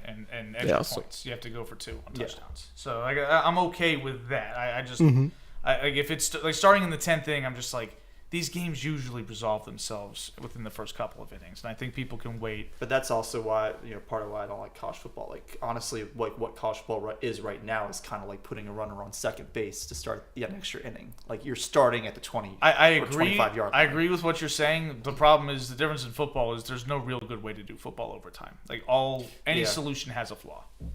Yeah. Nobody complains about Except college just football to play games the taking entire too long. quarter. I mean, I watched LSU and you Texas could A&M could play just for make it an 6 entire hours. new Oh, I quarter. fell and just asleep do on that that. game. Yeah. All right. Anyway, we can move on. All right, so let's talk a little bit about our teams. I'll start since I'm hosting this week. The Yankees, their newly named captain, Aaron Judge. That just happened. Why didn't that happen before? It happened after he signed this new deal, or shortly after they signed the deal. Why couldn't they make him the captain when he was the best player on the team for the last 6 years? Probably because they wanted him on a long-term deal before they would name him captain. So because they don't want it to be a one-year thing. It Maybe wouldn't have this been a 1 year thing. They had his rights for 6 years. this team captaincy thing is utterly pointless He hit and 52 home nauseating. runs his rookie year. They should just put the C on his chest that doesn't. He's a exist rookie at that point. So So? he's your best player. But being a captain in with this organization is not about being the best player. Oh my God. Just pompous crap. Utter nonsense. You just don't like it because you're not involved. No, because the Yankees are boring and old and dumb. That's why. Okay? Team captain with the pillowcases and stuff. Okay, the jerseys are ugly. The Orioles the are stadium boring and dumb and terrible and not as old. The stadium's ugly and too corporate. We were the original Orioles, just saying. I don't care. That doesn't matter. That's irrelevant. Yeah. Y'all should be Yankees fans. The Yankees don't even have a mascot, right? That proves that they're no fun whatsoever. Lots of teams don't have mascots. Not as many as there used to be. Mascots are stupid too. Washington made sure to show that. They're supposed to be stupid. Well, Screech sucks, yeah. But... I was talking about the Washington Commanders. Oh, yeah, and Major Tutty is even worse. Yeah, he's terrible. But Major Tutty's an upgrade. It's an upgrade from what? From the R words? But they didn't have, like, a dude running around in an outfit. Why was that? They did have, like... They had Chief Z, which that was a problem. The Braves got rid of Chief Nakahoma in the 80s. Yes, they did. Then they got Blooper, who's great, and he keeps stealing everybody's money. Well, they had Homer the Brave, who was just Mr. Met. But, Anyway. Yeah. The Yankees are no fun. Aaron Judge decided not to participate in this year's World Baseball Classic. He's hoping that maybe he can participate. Because the Yankees are no fun. He wants to focus on the Yankees. On being no fun. Well, the Yankees haven't won anything in more than a decade now. Well, more than a decade. Oh, no. I know. It's terrible. Oh, my God. It is the end of the world here as we know it. Mm-hmm. And something needs to be done to rectify this situation, and he's taking it seriously. There are children in high school. As a Yankees fan, I appreciate that. Can someone rectify the Orioles situation? This is going to be 40 years since they won the World Series. That's not going to happen. Actually, that just goes to prove that the situation is rectified. Y'all are being consistent. We're very inconsistent. Well, y'all can't figure out how to win when people actually can match your payroll. That's all that's happened. People are willing to match their payroll. Anybody can match. What their if payroll. the Yankees actually had a good team like the Astros, right? Like that. The Yankees play the Astros every time in the playoffs, and it's the same result every time in the playoffs, right? That's broomed. Yeah, that's broomed. That's a whooping right there. So maybe you should try getting a better team. We're making the playoffs. That's true. You are making the playoffs and not winning anything. So congratulations. That's better than you. Well. Don't hold your breath because the Orioles are coming and you know it. So, be careful. There was a stretch where the Orioles had won the AL East more recently than the Yankees had. I think. Oh, that's over. That ended in 2021 or something because the Yankees were milling around and getting smoked by Boston. Did you guys finish more games behind the Yankees this past year than you did the year before that, despite being a lot better? Probably. I don't know. Well, that's probably true because y'all didn't win the division in 2021. Yeah. Because y'all were underachieving. Yeah. So we're actually pulling away from you as you get Tampa better. Bay. How scary is that? But you're not actually pulling away. How scary is that? We're pulling away from you while you're getting better. You're not Deal with it. Away. You guys had a fluky season at the start of your season, and then you fell apart.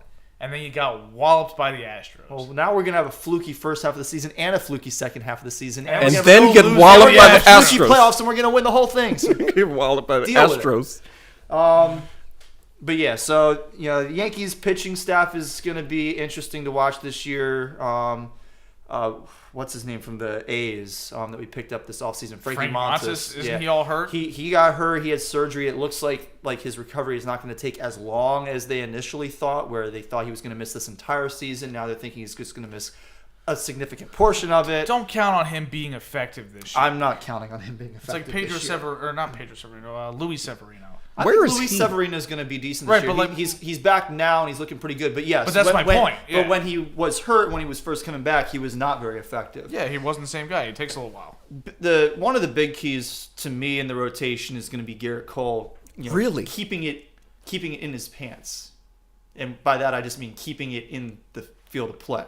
Not leading the AL in home runs allowed. I thought you were talking about he was going to hide some miscellaneous goo in his pants. Oh, that did happen as well. Yeah, you can't reach inside your belt and get any goo. Garrett Cole gave up the most home runs of any pitcher in the American League last year. And yes, he also led the American League in strikeouts, but dude, you can't be giving up 33 home runs in a season. That's a lot. It's a lot of home runs from one pitcher. But Corey, you said that Nestor Cortez was going to carry you guys home. Oh, right, Nestor Cortez. Well, I think he's going to be strong this year. I think Nestor Cortez, I think the mustache is going to be good. Yes, the Super Mario Bros. Mustache. It's great. It's excellent. He looks terrible. He does. I don't like it at all. I hate Yankees with mustaches. I hate Yankees, period. So I mean, good for you. You've made that abundantly clear. I like Aaron Judge, but I did like what I saw the projection on Fangraphs for the Yankees this year. It had like the created runs, and the Yankees were expected to be significantly up there in created runs. Like north of 100 runs, and more than 50% of them were Aaron Judge. So if he gets hurt, y'all gonna lose all your games. He's the whole offense. Is Stanton still there? Where is he? Yeah, he is. He's talking about the past is the past. The past might be the present. Let it go. He's gonna sing a song too. What does that have to do with anything? He was good in the past. Maybe he needs to bring that back. Yeah. Maybe he needs to go back to the National League where he was good. Yeah, winning MVPs, hitting all these dingers. No, you're still holding on. He's just, I don't know. All right. So let's talk a little bit about your guys' Orioles. What are you excited about? What are you apprehensive about? I'm apprehensive about the fact that John Angelo said that the model franchise for the Orioles to emulate are teams like the Rays, the Guardians, and the Brewers, who have won. Let me check my notes here. Nothing. Those three teams combined have won maybe 2 World Series, and they were both by the Indians at the time, like in the 40s. Are you kidding me? Yeah. Didn't the Rays win one? No. They won 2 pennants, but they lost the World Series both times. Yeah. And the Brewers haven't been to the World Series since, Robin Yount was on the team? I think the Brewers went to the World Series in 1984 and lost to... That was 82. The Tigers won the World Series in 84. Oh, okay. And the Brewers were in the American League back then. So they lost to somebody. They lost to the Dodgers. Anyway, the point is, I thought we were supposed to be the Astros. What happened to that? Minus the cheating. That How about with the cheating? The World Series still counts, does it not? I'd rather have a ring that's not tainted. Oh, okay. Just saying. I'm not. If you're not Do you cheating, really you're not want trying. to be a fan of a team that cheats to win a World Series on a podcast with a fan of a rival team? I would that rather cheats to be win a the World fan of a Series? team that cheats to win the World Series than a team doing that doesn't win the steroids World out Series. the ass in your little Or dynasty. in the ass as well. Yeah, You know, that too. that's A lot of juicers. your boy, the GM Where's he at right now? Anyway, excited about the Orioles. Not thrilled about whatever comes out of John Angelo's pie hole lately, whether it's talking about the ownership situation or the team or how they're going to manage things. But nevertheless, the players and the farm system are looking promising, as they have been the last couple of years. But now that the players are actually showing up to the show and panning out, obviously Adley Rutschman had an excellent rookie year. Transcendent. Changed the trajectory of the team. He's the best catcher in baseball. You can make a strong case that he's the best catcher in baseball already. Mm-hmm. And then Gunnar Henderson was only there for a cup of tea, but he looked like he was going to be the real deal. His first hit is still going. Yeah. I was cranked. Yes, and The salad was flowing. Yeah, and then we're finally getting to see Grayson Rodriguez, who was he was probably supposed to get called up last year, but he got hurt. So that's exciting. But Is anybody going to call him Gray Rod? we already do. Yeah. Okay, nice. Yeah. Yeah. Cool. Way ahead of you, man. I think that happened 2021 or something. Yeah. I watched him pitch his second game in Bowie on Father's Day. Ooh. Yeah. He Okay. was throwing gas. But anyway, the prospects are excited. That's what I'm most excited about this spring training, because there's so many young players that are on the cusp of reaching the show for the Orioles that I'm excited to see with the team in camp. And I know most of them are probably going to spend at least some time this year at AAA. They're not all going to break camp with the team, but it's still a little bit of a teaser. Just be like, okay, that guy's going to be somebody like Colton Cowser, like Jordan Westburg, like my boy Connor Norby. Yes, I love Connor Norby. And also seeing what becomes of DL Hall, who we saw a little bit last year. He had some ups and downs, right? His first start was not very good. We were there. Yes, we were. And to be fair to him, he was not put in a position to succeed at all by Brandon Hyde and the team.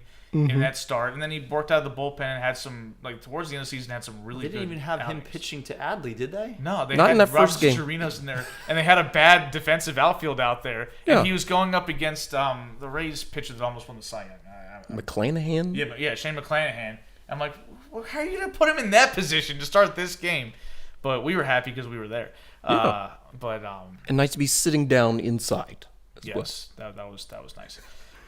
But yeah, like the other parts of the team though, where we were hoping the Orioles would add to the team. We were hoping they would go hard after somebody like Carlos Rodon, who is friggin' Yankees. And he looks weird without any facial hair. I don't like it. It's unsettling. That's still going to be a disappointment for me. And again, just the talking from the people that run the show with the Orioles, it has me concerned that they're never going to actually go for it in the sense of let's go out and add some marquee free agents, just one or two, to this young core of players that could be really promising and could threaten to win the AL East and could threaten to win AL pennants if they have a full lineup. Yeah, y'all what's are going not on? doing that. Yeah, It's never happening. why do you say that? It's never happened. It has happened. The Orioles have spent money before. It's not like they've just been like, oh, well, we're going to be On people late who were not 90s. already on the roster? Yes, Like who? like Javi Lopez, like Miguel Yes. Tejada. Was AL MVP? They went out and got guys. Rafael they shouldn't Palmeiro? have. But, Sammy Sosa? Albert Bell. Yeah. Right? Like just flush When him, did the Orioles have Sammy Sosa in his career? like, at 2004? the end of it? Yeah. Yeah, like I think he had He still 11 cost home a lot runs. of money. Yeah. so did Albert Hainsworth. Okay. Yes, the point is they They went and spent got money. somebody. They didn't spend money well, but they were willing to spend it. Yeah. That's the point. I was so excited to see Sammy Sosa. I was watching a wasn't. spring training game, and Yeah, Sosa now y'all was arguing, learned- got have thrown out learned in the first lesson inning. Too much. I don't know if they ever learn lessons. What I do know is that when Sammy Sosa signed with the Orioles, I was so angry that my dad was ready to buy me a Sammy Sosa bobblehead just so I could shoot it with my BB gun. Oh. So, Jeez. I have Yeah. a Sammy Sosa Orioles jersey somewhere. No. Yeah. Do you have a Vladimir Don't wear Guerrero it on Orioles any of your jersey trips. too? I thought I had a Vlad Guerrero Orioles shirt. I think I went to his T-shirt You have a night. jersey? Is that Yes. what it was? Oh, jeez. Don't wear it on any of your guys' roller coaster trips. Eric might show up with his BB gun. I'll be fine. I'm over it. Yeah, that was 15 years ago. It's like it's almost 20 years ago at this point. Yeah. Sure, you won't try and shoot it in the O in Sosa. No, Like Joel should have shot the O in asshole instead of the H. whatever. That is unrelated. But yeah, I fully expect, even at this point, the Orioles are probably going to finish in like fourth or last place in the AL East. Like they're just not. I think if they finish fourth, they're doing pretty good. Well, because the AL East is really good. Yeah. Right? Like it's the only team that I think they could beat out is Boston Again. because they beat them out last year. But Boston is weird though. Boston could win the whole division this that's year. what I'm saying though. Like fourth or fifth, either Boston's weird and wins the division, or they're Boston's weird and they sucks. Yeah, that's the only way it goes. They're never just like we won 87 games. They never do that. They either win the World Series or they're in last place. Yeah, they're weird and something. Yeah. Like in 2012, the Red Sox last Bobby place. Valentine year, Awful. yes. Just atrocious. 2013, they win the World Series. 2014, last place again. 2013, they get going into the season, they got rid of all their high-priced players. They got rid of Adrian Gonzalez, all those guys. They shipped them off to the Dodgers, and then they come out with a bunch of losers and they win the World Series. It was just So unbelievable. they came out with a bunch of winners, is what you're saying then. Well, they didn't win for long because No, they next didn't. year they Yeah. were in last place. last place again. But they won the World Series. That makes them winners. I hate that 2018 Red Sox team. I hate Talking every about Red Sox 13. team. 2013 season. I hate the 2018 team too, but at least the 2018 team was like they won 108 They were an games. absolute They were a wagon. wagon. But the 2013 team was just nonsense. I'm still furious that the Tigers blew that game. They gave up a grand slam to Dave Ortiz. Oh, 5-1. They were 1-0. In the 8th inning. Oh my god. And then Jared Saltalamacchia with the game-winning hit. Jared Saltalamacchia. His name is an entire circle on the back of his jersey. The guy that got sent down to the minors because he couldn't throw the ball back to the pitcher accurately. The S is on one ass cheek and the A is on the other. Or like when he first got called up, they didn't actually do the geometry right, so they had too many letters hanging off and it was uneven. It was great. We should wrap around to the front at that point. What a name. Yeah, Not much of a player, but he's got a He said great he was moment. 8 years old before he learned how to spell his own name. Well, I could say a lot about him. Beyond just he has a weird name. It is questionable I fact. think I can spell it. He's a decent catcher, though. When you could throw the ball back to the pitcher accurately. True. All right. That's all I've got. Evan, do you have Evan, anything else? anything to Shout add? out to 'Cause Eric said a Heston lot. Kerstad, I guess. Dude can rake. He's got a hose as well. Bouncing back from the bout of myocarditis he was dealing with for, all of 2020 and 2021, basically. So, it's good to see him back playing baseball and healthy. So he's got a lot of potential as well. I mean, he was the number 2 overall pick for a reason. So, let's see, Colton Cowser's on the way up. He was drafted, I think, 5th overall. Yep. If you're an Austin Hayes, for example, who can't hit the side of a barn, you should be looking over your shoulder because your spot's not guaranteed. I don't think anybody's spot should be guaranteed, honestly. But, if you're an Austin Hayes, for example, he's got one toe out the door, if you ask me. What about your boy Ryan Mountcastle? I mean, who are they going to put in to replace him? Kobe Mayo's like 6'5". He could play first base. Well, Mountcastle better hit the ball then. Yeah, that would be nice. It would be nice to do. I think Mountcastle last year definitely was a victim of the wall out there in right or left field. He had a lot of hard hit balls that turned into outs that were projected to fly over the fence. So. I hate that wall so much. It is so ugly, right? Just put some ads on it or something. I don't like. I think they need to, transition it so that it's more gradual in the little corner in left center field. I don't like the fact that it's just a sharp in cut. Yes. Where the Then you bullpen fix that is. too. It looks sloppy. Yeah. Put a video board on the wall, and then maybe some fountains in front of it or something. I don't know. Just do something. Some flowers. It's just a black hole out there. That's all I got. All right. Well, the last thing to discuss on baseball is that the World Baseball Classic begins on March 7th in Taiwan. So we're a little over a week away from that. The first USA game will be on Saturday, March 11th at 9 o'clock Eastern Time on Fox against Great Britain. Mm-hmm. Great Britain has a World Baseball Classic team? Yes. Apparently they do. Good for them. And they're playing against us in the first I game. thought they just played cricket over there. I don't know. I mean, Canada has a team. Yeah, but I Canada's, thought they played soccer, that they decided to call football just because they wanted to be different from us, because they called it soccer until the 80s. That's true. Stupid Brits. Again, there's a reason we fought a war, so we didn't have to hang out with them anymore. So, The last Yeah, World that's what it was about. yes, The we thing didn't is- like them. That was the bottom line, wasn't it? And we didn't like that. We've hosted this podcast for a long time now. This will be the first World Baseball Classic we've covered. Yeah, because they don't do it consistently. They just pick. Well, there was a year. pandemic. Oh, but even before that, though, it was just like the first World Baseball Classic was in 2006. Yeah. The second one was in 2009. Uh-huh. And then 13 and 17. yeah, but so it was 3 years, and then 4 years, and then 4 years, and then 6 years. It was supposed to be in 2021, but the pandemic, Why did they do it in 2022? I don't know. Maybe the pandemic. They blamed that. They did the Olympics the year after they were supposed to. They did the Olympics in 2021 instead of Yeah, 2020. and there was nobody at the Olympics. Yeah, Novak Djokovic threw a racket into the stands and it hit a chair instead of a person. And he was disqualified. Oh, good. Yeah, can't be hitting those chairs. Well, I think that was his second outburst. Oh. They warned him already. And Gotcha. They threw a racket into the seats and then he quit on his doubles partner. Oh, jeez. Was he expelled from the country? He should have been kicked out of Japan. Well, he left. But was he sent across the ocean? No, he voluntarily left. Okay. Yeah, Australia had it right.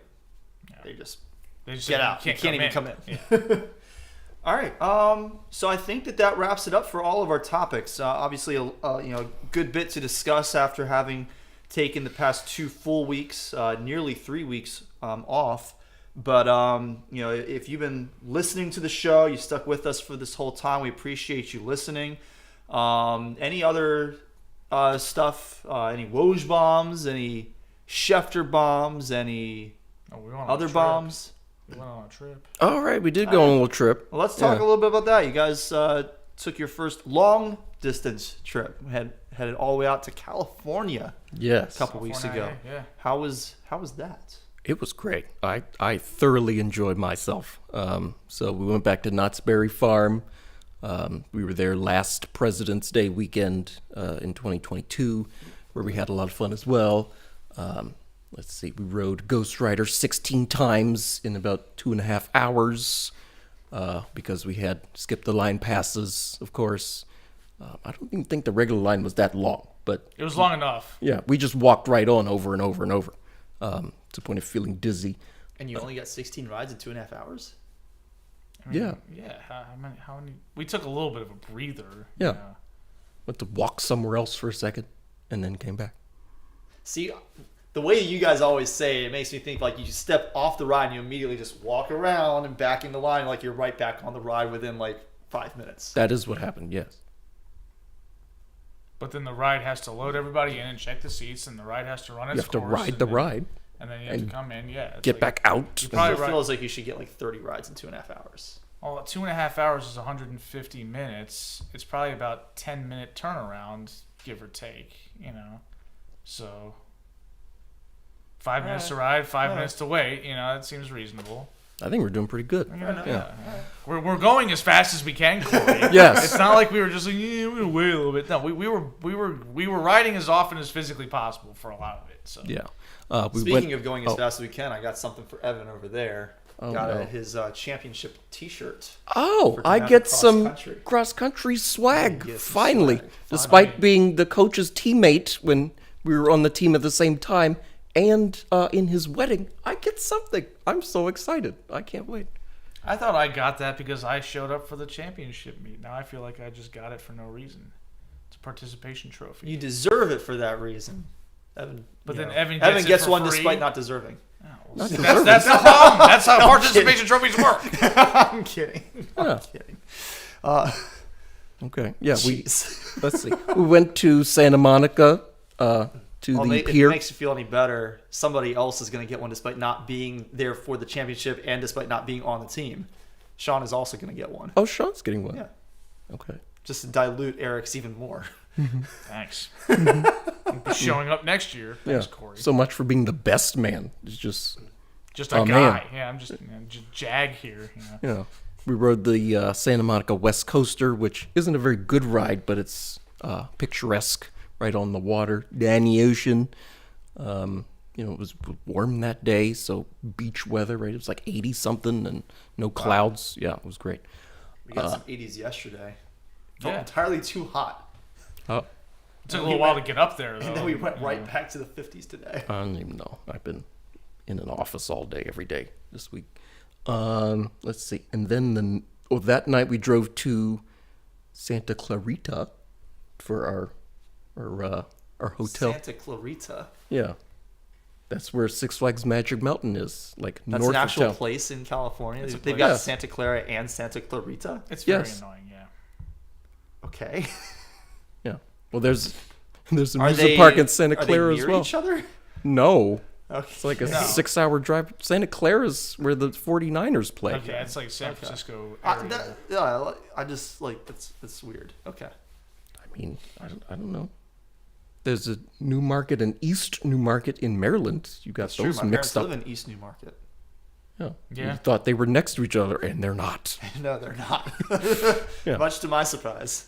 Yes. So Saturday of a couple weekends ago, it was Super Bowl weekend. We met up with the Buzzed Bars Coaster Club.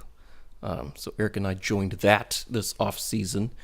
So we got some early entry, some exclusive ride time, a backstage tour, a lunch. It was tremendous. What? I just have this overwhelming desire to be like nerds. I mean, we were nerds. Yes. You should have been in the warehouse. It sounds fun. Don't get me It wrong. was- It legitimately sounds like a lot of fun. But I that was- just makes me want to just be like nerds. It's a full-blown nerd fest in that bicycle shop with all the trains in there. Yeah, Like, we oh were my just God, it's- everybody's looking up close, a bunch of wheels and screws and stuff, and it was, we were talking to the head of maintenance. He was answering a bunch of questions, some really inside baseball type stuff that only Coaster people would really know, and it just seemed like everybody was so happy to be in there, and I was one of them. Just listening to all these people and being around the people who were equally nerdy about this as me, if not more so. Was just a delight. I was ready to leave. I was ready to go back on some rides. Oh, okay. Puppies were starting to bark in that. Puppies were hard barking. before, yeah. Oh, Yeah, okay. a little bit. Did you remember to double bag them this time? Yeah, I double bagged them. I remember last year you did not for this trip. dying. It was rough for Dying. you.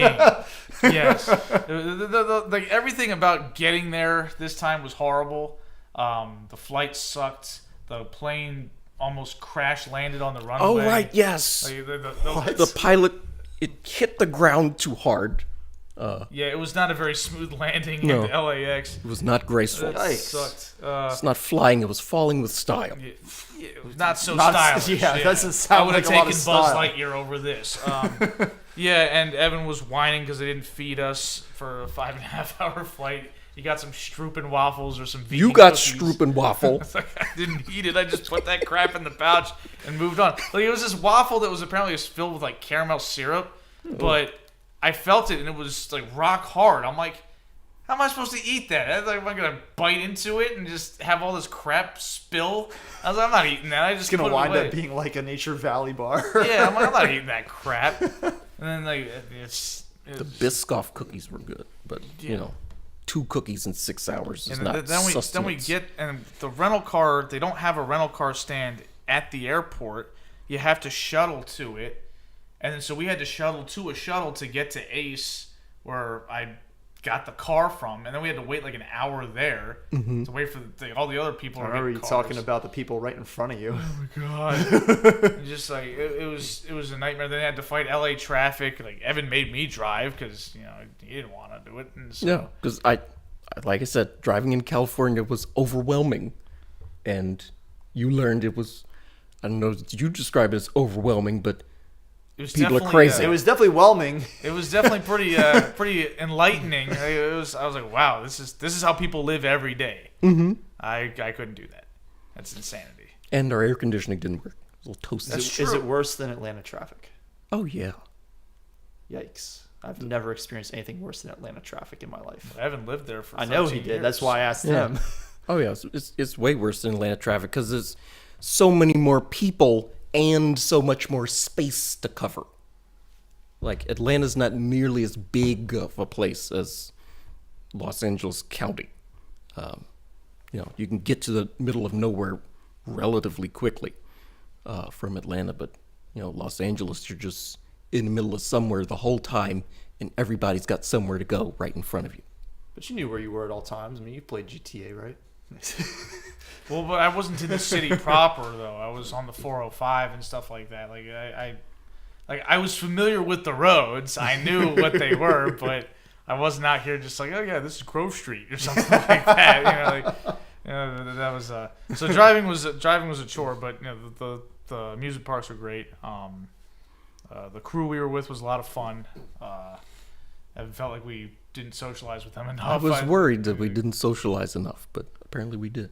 I thought we were fine. Okay. We talked to people. It Yes. wasn't like we were just like ignoring them. We ate after on Saturday. We hung out in the main area where everybody was being too loud and we were about to get kicked out of there. Oh yeah. Yeah. After everybody went to In-N-Out except us, We went to McDonald's. we went to McDonald's, which is superior anyway. Well, And it was delicious. debate, but yeah, it was a good time. I got to ride X2. Tell us about X2, Eric. Well, it was a lot of fun. It almost concussed me on the fifth ride, which was kind of like, didn't love that, but then I was ready for it after that, and so I was like, I know when it's gonna really, buck and then kick back, so I was just like, glued my head to the back of the seat, so that way it only kind of kicked back into it, and I was like, that was fine, but yeah, it was a rough ride in some ways, but not in all the bad ways, and it was obviously just insane the way it's designed. Like I never, Evan says it all the time. There's only one of those on this side of the planet, and it's definitely It's a unique ride, and it's a lot of fun. So Yes. highly recommend it. Be aware that if you're on the outside seats, you may have some head slamming, so keep your neck upright and back. So Yeah. It was. I was just so happy when we got to the brake run after that first ride to look over and see your face, and you were trying to comprehend what your body just went through. it was an experience. Yeah. 200-foot vertical first drop, face first, right before they flip you on your back. Yeah, I felt like I was being abducted by the succubus in VHS. Oh my God. When he snatches Jesus that guy and flies away, I was like, oh my God. Yeah. Yeah, it was insane. My God. Corey knows what I'm talking about. We watched that together. I wish I didn't know what you That were was- talking about, because that was It was awesome. terrifying. But it was awesome. You know it was awesome. Pretty awesome. So, Jesus. well, next to they didn't have the music and fire effects turned on. No, they didn't. So if you thought it was crazy before, wait till they're blasting Metallica in the side of your head. And there's a fireball. I've got a lot of experience with Metallica blasting in the side of my head. So On that note. Yeah. The flight back was an adventure as well. We had a delay, which turned into a cancellation, which turned into a new flight, and we were stuck in a terminal with no Dunkin' Donuts and no McDonald's for 4 hours, just sitting there. I was practicing my Mario Kart for a long time. We connected through Dallas, which was another gigantic airport. I lost track of what time it was because the time kept changing, right? So we got back to BWI late and stuff. But I would definitely do this trip again. And the Buzzed Bars crew can't wait till our next event, which is coming up in June. So hopefully we make it to that one because we've got a lot of stuff planned before that. Yep. I guess. All right. Well, almost at 2 hours at this point, so good time to start wrapping things up for this week's show. Again, if you've made it this far, be sure to hit that subscribe button. If you're listening live on YouTube, hit the bell icon so that you're notified when we schedule our podcast. You're notified when we go live and when it shows up after the show. You can also subscribe to our show on Apple Podcasts, Spotify, Google Podcasts, Amazon Podcasts. If you prefer a different podcast provider than those listed, reach out to us. You can email us at thesportsballers@gmail.com, or you can reach out to us on Twitter at sportsballers18. Let us know your podcatcher of choice, and we will look into getting our show onto that platform. You can also follow us on Twitter individually. I'm at Corey Puffett, Eric is at Quagmire67, and Evan is at Evan_Ash13. This has been episode 229 of the Sports Ballers podcast. Before we get out of here officially, any shout outs from you guys? Shout out to my dad. It was his birthday last week. Happy birthday to Mr. Ash. Yeah. Shout out to the Diversity in Sports podcast. Yes. That Mr. Ash, Evan's dad, and Evan's sister Farron host together. Have you listened to the podcast yet, Evan? That looks like a no. No, I don't even listen to this podcast. Oh, we're on this Well, podcast. yeah. We're listening to each other throughout the show. We know what's been said on I it. was should scrolling be. through Instagram for a good bit of it. But yeah, shout out to that. Thanks. I'm so glad you pay attention. I mean, talking about the NBA and the elbow and wings and stuff. I'm like, We talked about the elbow and wings. We talked about the All-Star game, which we watched last year, part of, in an Outback Steakhouse in California. I was Any playing shout outs cold. for you, Eric? Shout out to the women's basketball team, Maryland women's, I should Yeah. be clear. I They've been attended their excellent. game against Iowa. Oh, did you? Yeah, I sat in the Pepsi box, which was kind of fun. And Did you get a Pepsi? they didn't actually have any Pepsi. Oh, They had Pepsi jeez. Zero, and I was like, I don't think so. So I didn't. Yeah, some of these new like zero sugar sodas actually do sound like taste like the real. I Can't didn't work care. with that. Didn't care. Don't care. Didn't care. I need my corn syrup. Anyway, so I was at the game. There was about, like, I guess the box has 20 people in it. At first, it was just me and one other couple, and I'm like, nobody's here, okay. But then a bunch of people showed up, late arriving crowd, and one of the halftime performers were like some of those like rhythmic gymnastics folks with the twirlers and the Yeah, the ribbons and trampolines? stuff. They didn't have it wasn't Gymkhana. It was rhythmic gymnastics. That's what it's called, right? Probably. Yeah. And they actually, after they performed, they came up and sat in our box. And I was like, oh, that's kind of cool. But anyway, the game was cool. Obviously, Caitlin Clark is one of the best players in the country. Got shut down, baby. The Terps did not let her cook. The Lady Terps were hitting all their threes. I think the Terps men's team needs to go hang out with Brenda Fries and the ladies team and learn how to shoot the three ball a little better. Because if they could shoot as well as those ladies did, they'd win the national championship. They were hitting everything. It was a complete blowout. I think it was 96-68 was the final score. Was Maryland playing? Iowa, and Iowa's number 6 in the country. They're good team. Okay. Yeah, so it was a surprising blowout. A lot of fun to watch. Diamond Miller was great. She pulled out a little dream shake on them at one point. I was like, yeah, Maryland's had a few Where's rough that games, move, but most of them came early in the season. They've also gotten Yeah. some pretty high-profile wins. I mean, UConn a little bit less so because of the injuries that their program's dealing with, particularly Paige Becker's hurt. Yeah, exactly.